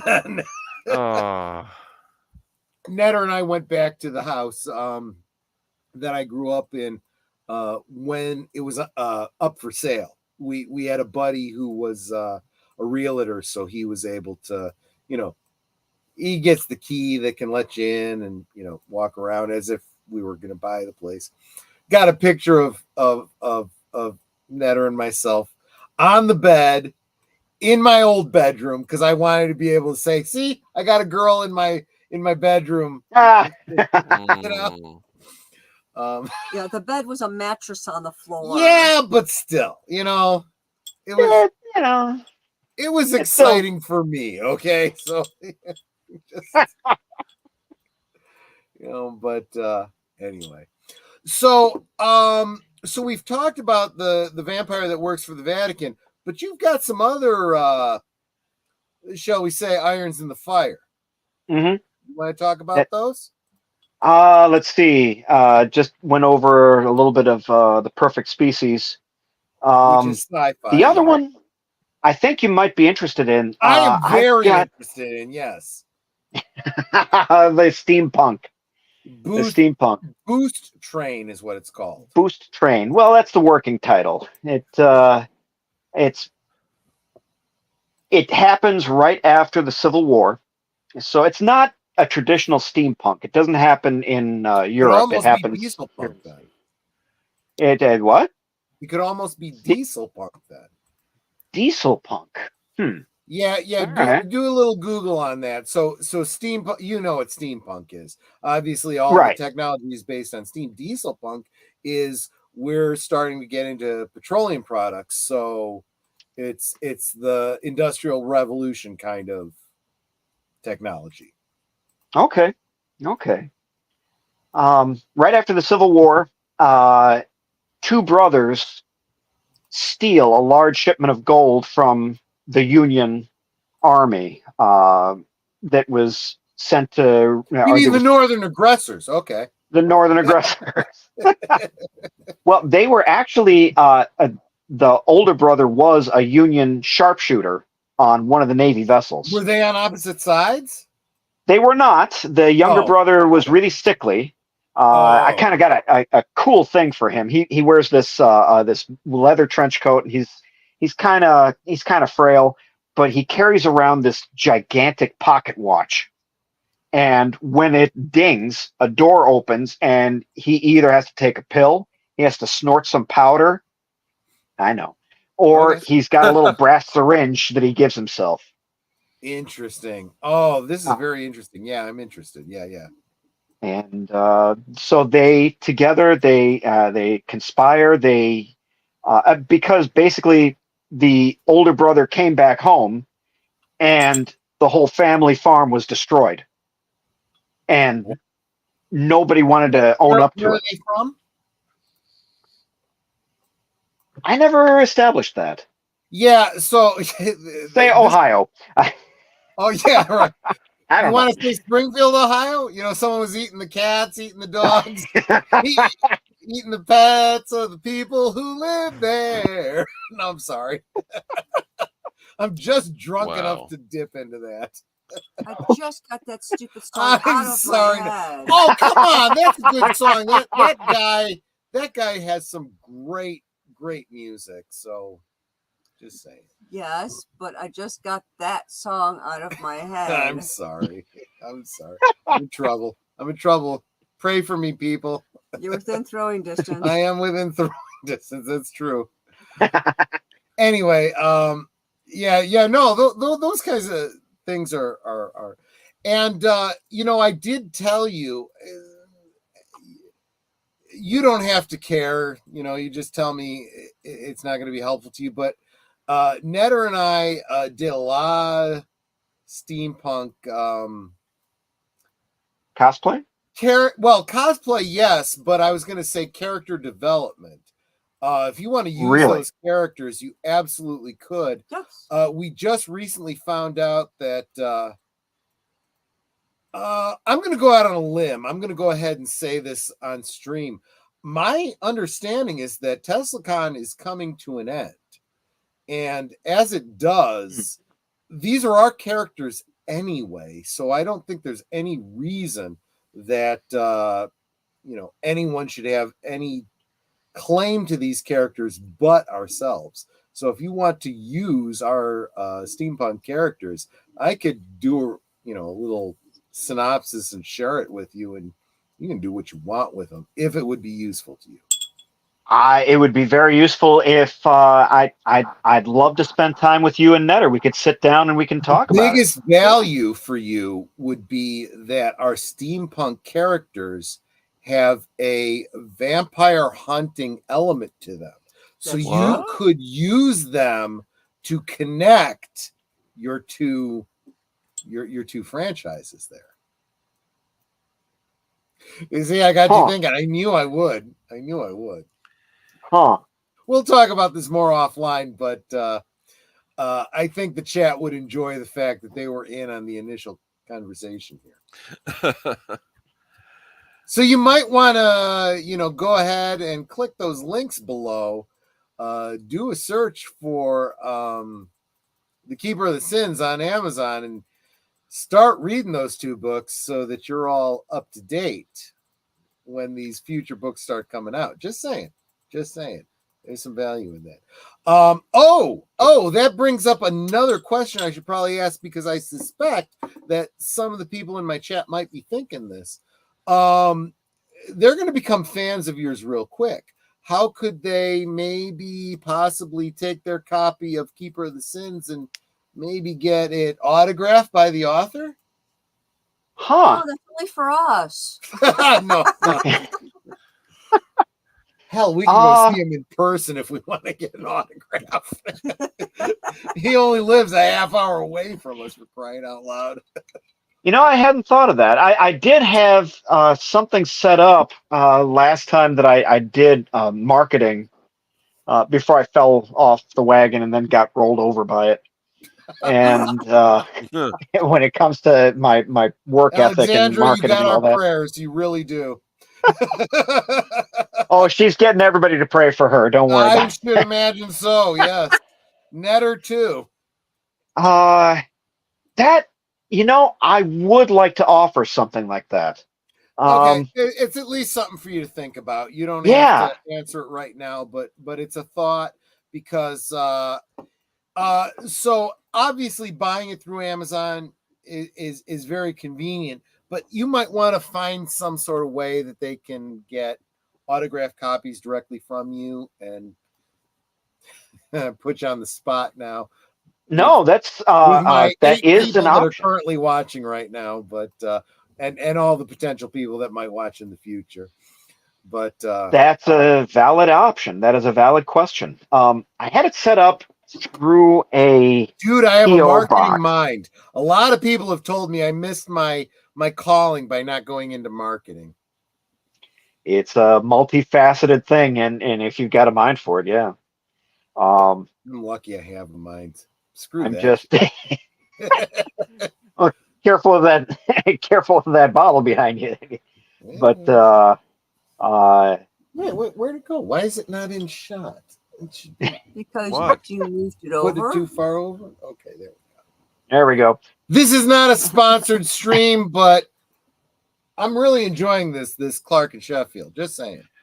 Can I ask a question of our guests? No. May I? Yeah, go ahead, Agent.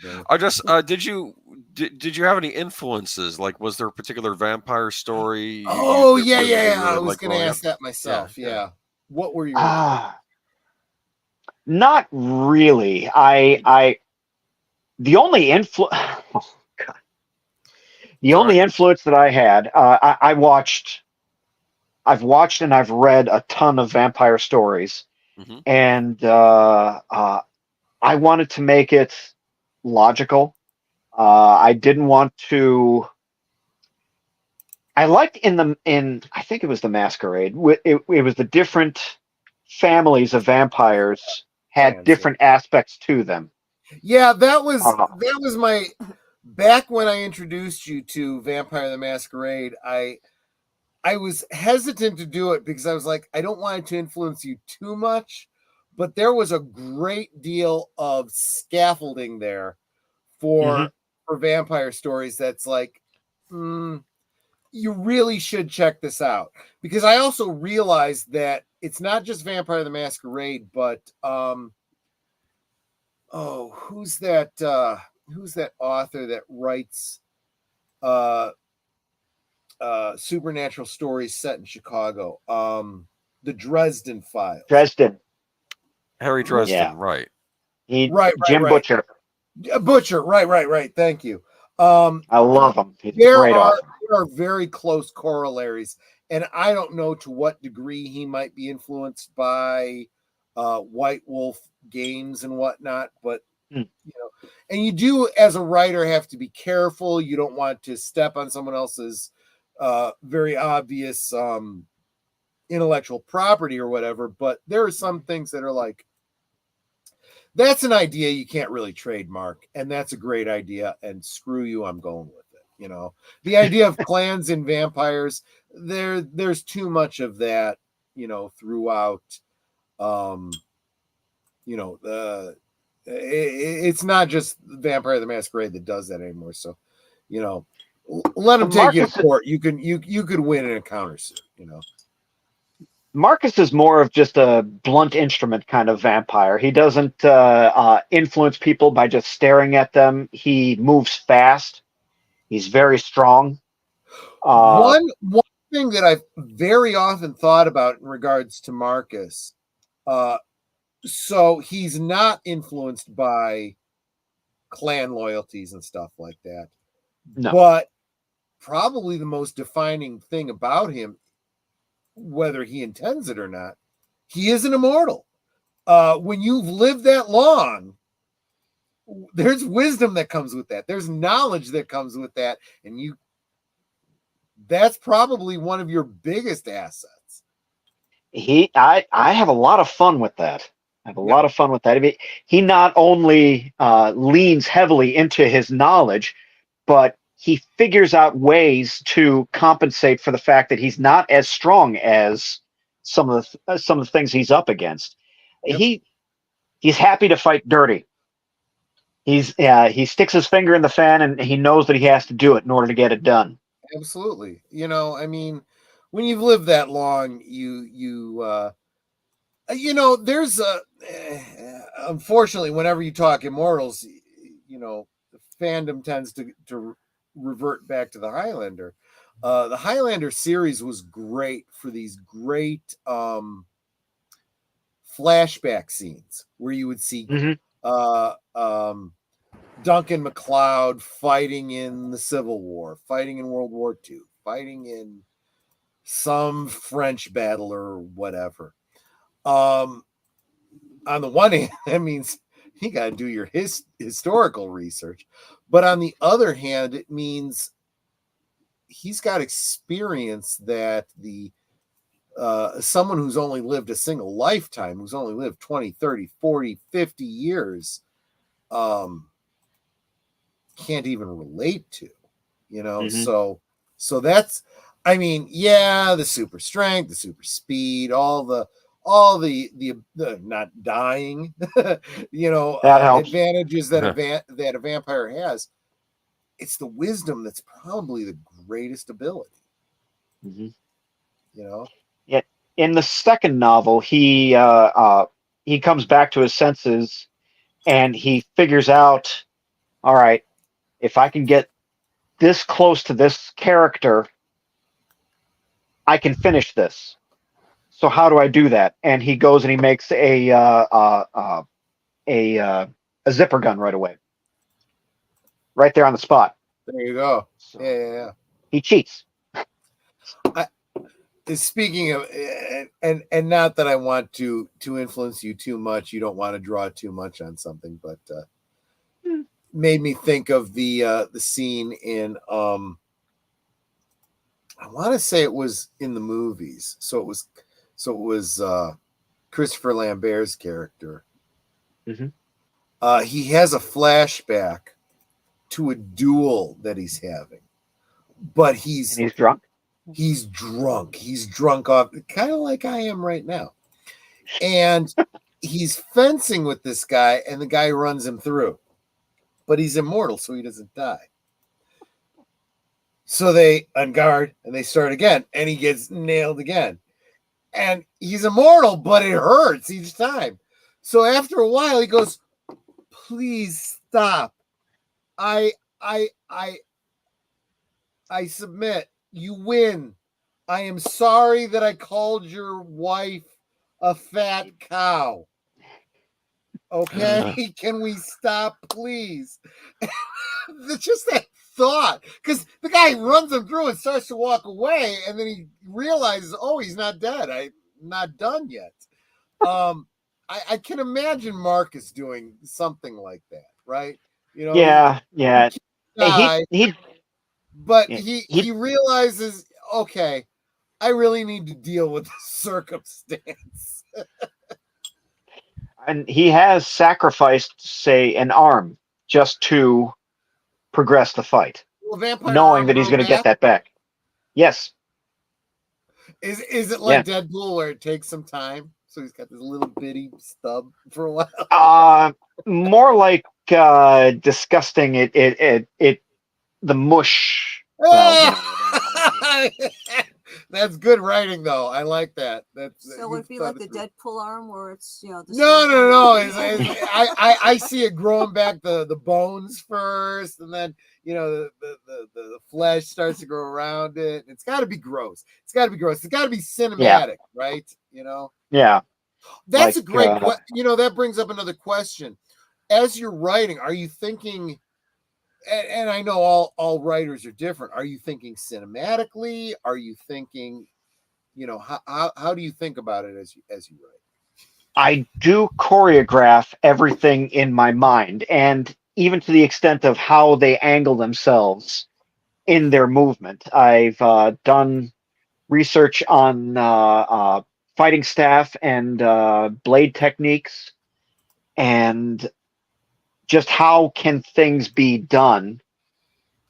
I picture it, I set it up, I set up the choreography, and now I figure out how to describe it so that it actually can transfer well. So I guess cinematically. You got it. Well, that's awesome, because that sets you up for when these get turned into movies or streaming services. I got it. So we are at the 2-hour mark, and I could go until I pass out from drinking, but I do want to take this opportunity to ask: is there anything that I have missed that you feel like the audience needs to know, that you wanted to share, that we didn't get to? That's a very good question. I guess my typical wrap up is it's got wizards. It's got Bobby Lee Astra. There you go. The main antagonist is a Slim Jim snacking, filthy ball cap wearing, white T-shirt wearing wizard. Yep.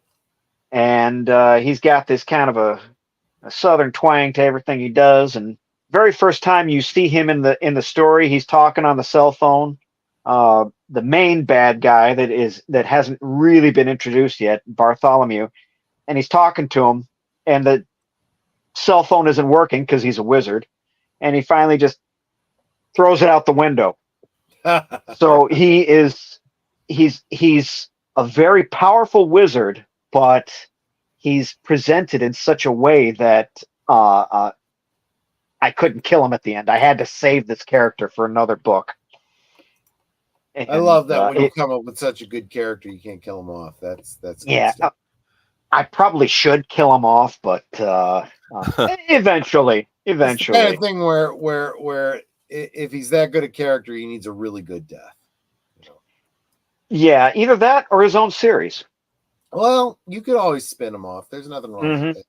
So we're looking at book 3 in the Keeper of the Sin series, a sci-fi series, a steampunk series, and all the links are below. Make sure you are following him on YouTube. You bookmark that web page, because that's where you're going to see all of the latest news on what Chad Bednar is doing and when the books are out and his public appearances and all of that kind of stuff. Oh, that was something we didn't even touch on. Conventions and how you're doing those. Right now I'm just doing advertising around the conventions. Sure.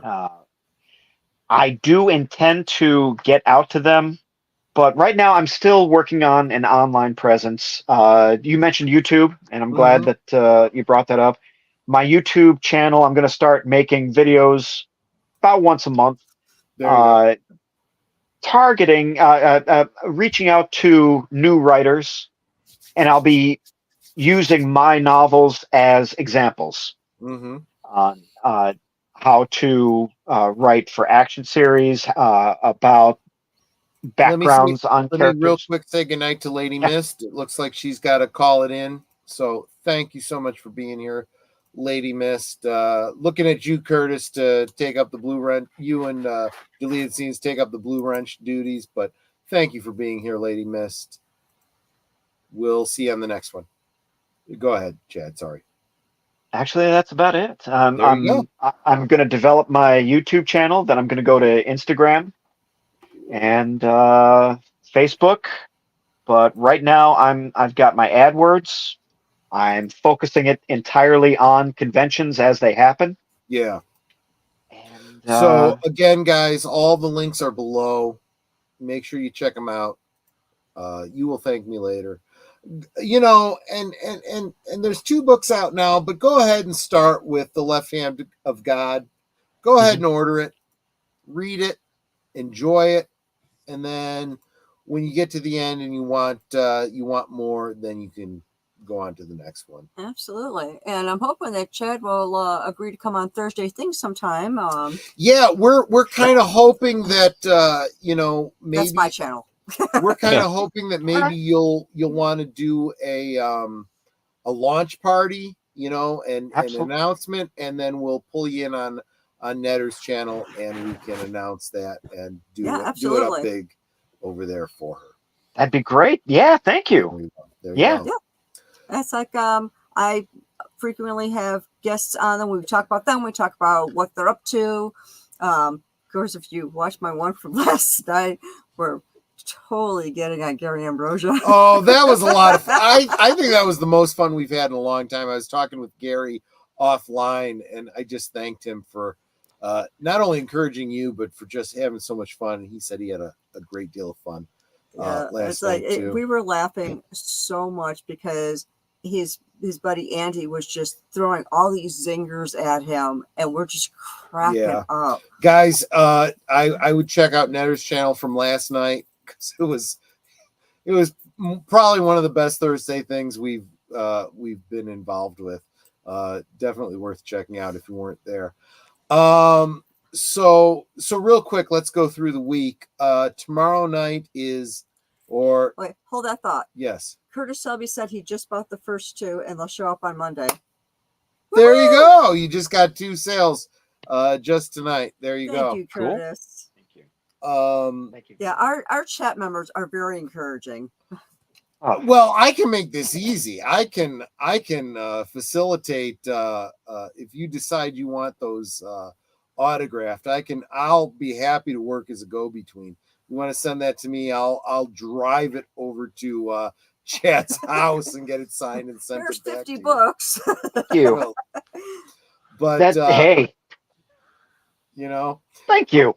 No problem. But it's a service I want to provide to my community. But Saturday. So yeah, for us it's tomorrow night, but for those of you on the East Coast, it's later tonight. Over on Netter's Network tomorrow night or later tonight. Saturday night, 9 p.m. Central, 10 p.m. Eastern. We'll be doing on Retro Cinema, Eight-Legged Freaks. Eight-Legged Freaks. Great way to start Those are spiders. Great way to start your horror month is with that, because spiders. I'm gonna do a little jump ahead, because on Monday, in response to Netter doing Eight-Legged Freaks tomorrow night, I'll be doing a double header with Arachnophobia and Kingdom of the Spiders with Captain Kirk himself. So that I haven't seen that one, so I'm expecting it to be bad. Are you sure? Well, yes, you're right. It is. Are you sure you haven't seen? You'll see it and you'll be like, "Oh crap!" I've seen Arachnophobias at least once. Yeah, that one's actually really good. I think John Goodman really makes that. Yeah, he good concept behind it. Yeah, I like that idea. The two movies I think kind of go well together. Kind of the same story in two different eras. But on Sunday, it's all deleted scenes all the time. He's got his Western cinema, he's got unscripted, he's got The Other Side of Midnight later on. But in the middle of all that, what do we got going on, Age of Boomer? We have Geeky Geezers. What are we talking about this week? Sweet Baby Inc. Oh, fuck those bastards. Also, a sequel to I Still Know I What You Did Last Tuesday or summer. I know what you did the summer before last summer before you did something else. Yes. Sequel coming out, huh? Well, why not? I mean, we just got to keep it going. Paramount. I know what you did 25 years ago in the summertime. Yes. And more layoffs at Paramount, I think, right? Oh, yeah. I got a lot to say about the whole Paramount situation. There's a lot of speculation, but I feel like I can cut through some of that bullshit. You want the layoffs to come from the Star Trek division, don't you? You know what? I want people that are working for companies that aren't earning a profit for their shareholders. They need to lose their jobs, right? If you and I were not doing our jobs, we would be fired. Those fuckers need to be fired too. Just saying, right? Yes. Anyway, but I think at the top of it all, we absolutely have to honor the late great Dom Maggie. She passed literally just yesterday. I've got a lot to say about that. I was a huge fan. I don't know how well you knew her work. Did you ever see, like, for example, Downton Abbey? Boomer? Oh, Maggie Smith. Yeah. I knew her from a bunch of stuff, but I didn't watch Downton Abbey. Yeah, she was in a lot of things. Did you ever? You never saw? I got a lot to say, a lot to share. She was in Clash of the Titans, so we may be talking. She was in Clash of the Titans. We'll talk a little bit about Clash of the Titans. One of those actresses who, for those of us of a certain age, kind of fell in love with her, and then even in her old age, it's like, she's still pretty damn awesome. She's had a long career, or she had a long career, yeah. Yeah, she was only 89, though. That's not really that old. Oh, I thought she made it to 90. I did my math wrong. That's too bad. 89, yes. Damn it. We're losing a lot of great ones, but look, we bring it up almost every week when we have an in remembrance. Tomorrow is not guaranteed, so live life to the fullest. Make sure you tell all those that you love them, and let there be no unfinished business, because I don't care what age you are not guaranteed another day. Just saying. I don't mean to bum you out. This is just wisdom from an old fart. Just saying. So that's Geeky Geezers. Of course, we'll wrap up our weekend with Deleted Scenes and The Other Side of Midnight. Don't think I don't realize that episode 70 is still just one step beyond 69, which is nice.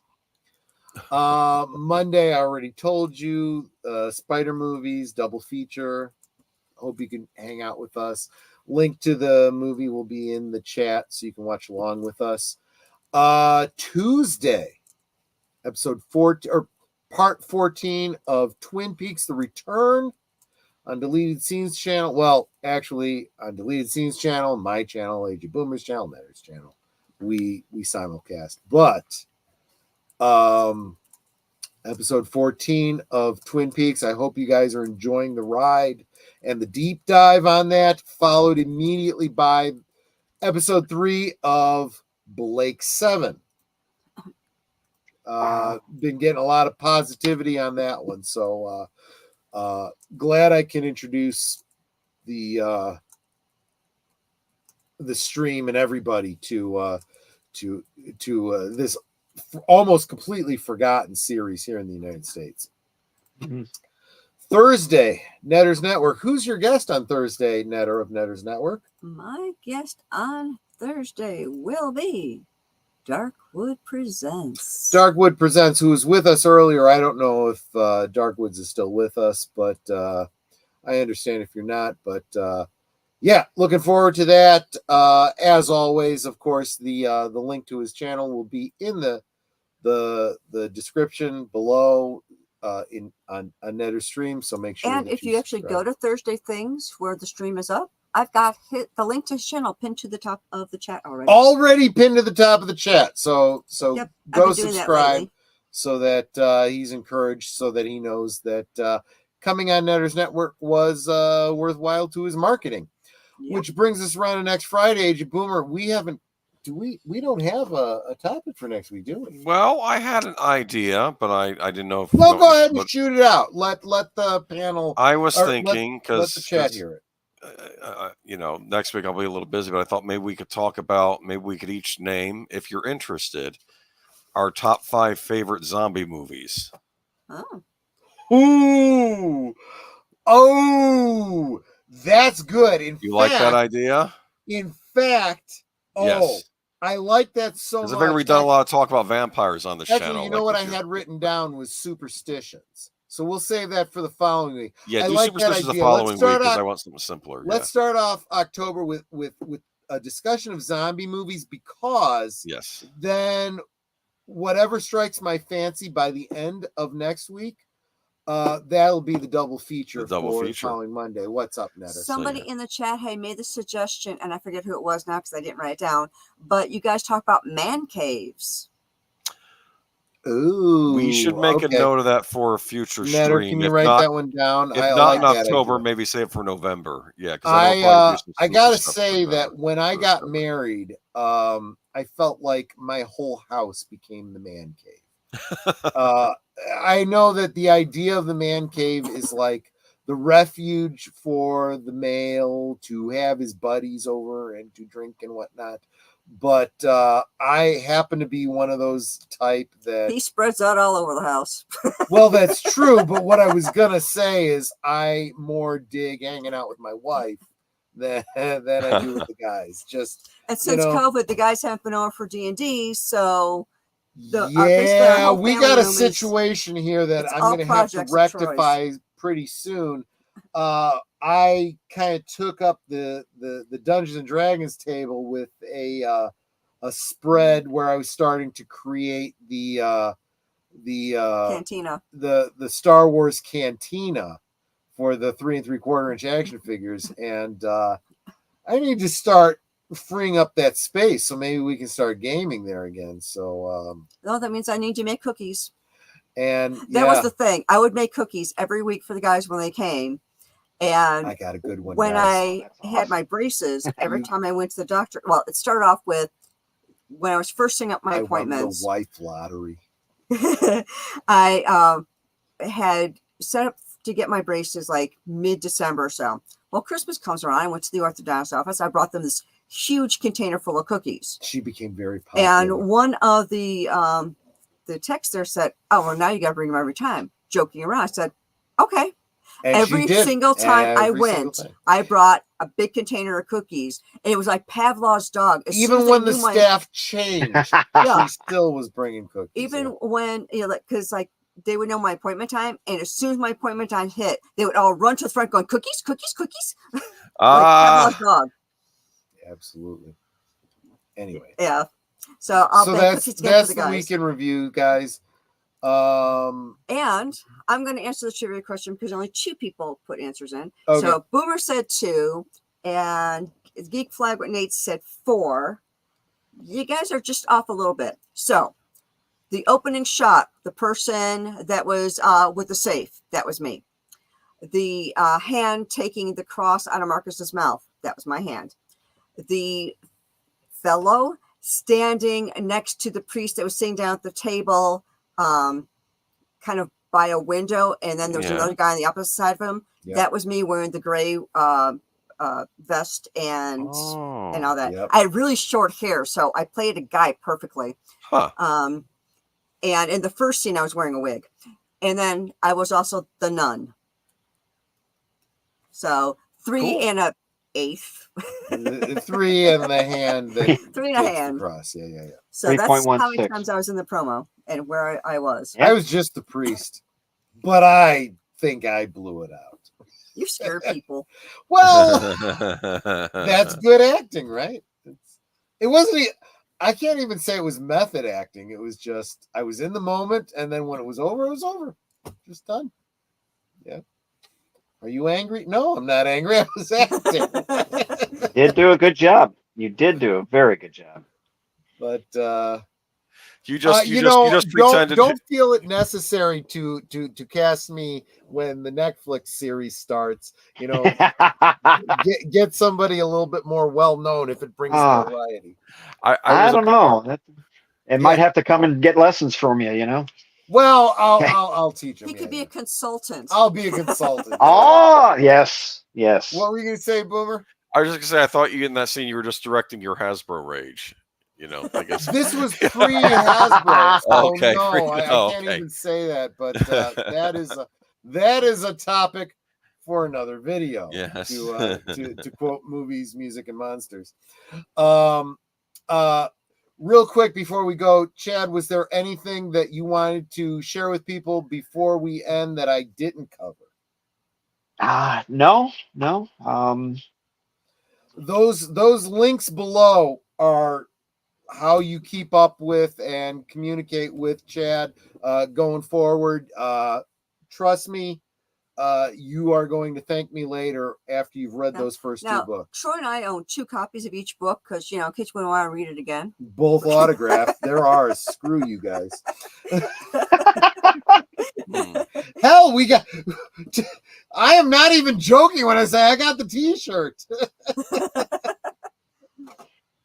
I think that's the last remaining one. My goodness. I know. The website on the back isn't even good anymore. So no. Time to get some new t-shirts on your website. Get on that. Get your merch on. In fact, I could probably give you a couple of sites to do merch on because I'm trying to find good ones for me and Troy to do merch. So I could definitely put together a couple for you. Check them out yourself, see how you like them. There you go. And get meat some merch cleaver keychain. And just so you guys know, hoodies, mugs. Netter's working on merch for me too. We got to get this logo on some shit, so it'll be happening. Trust me. And I don't think they can really screen print that on shit, though, honey. It doesn't quite work. But t-shirts, mugs, stickers, custom made Tootsie Rolls. There you go.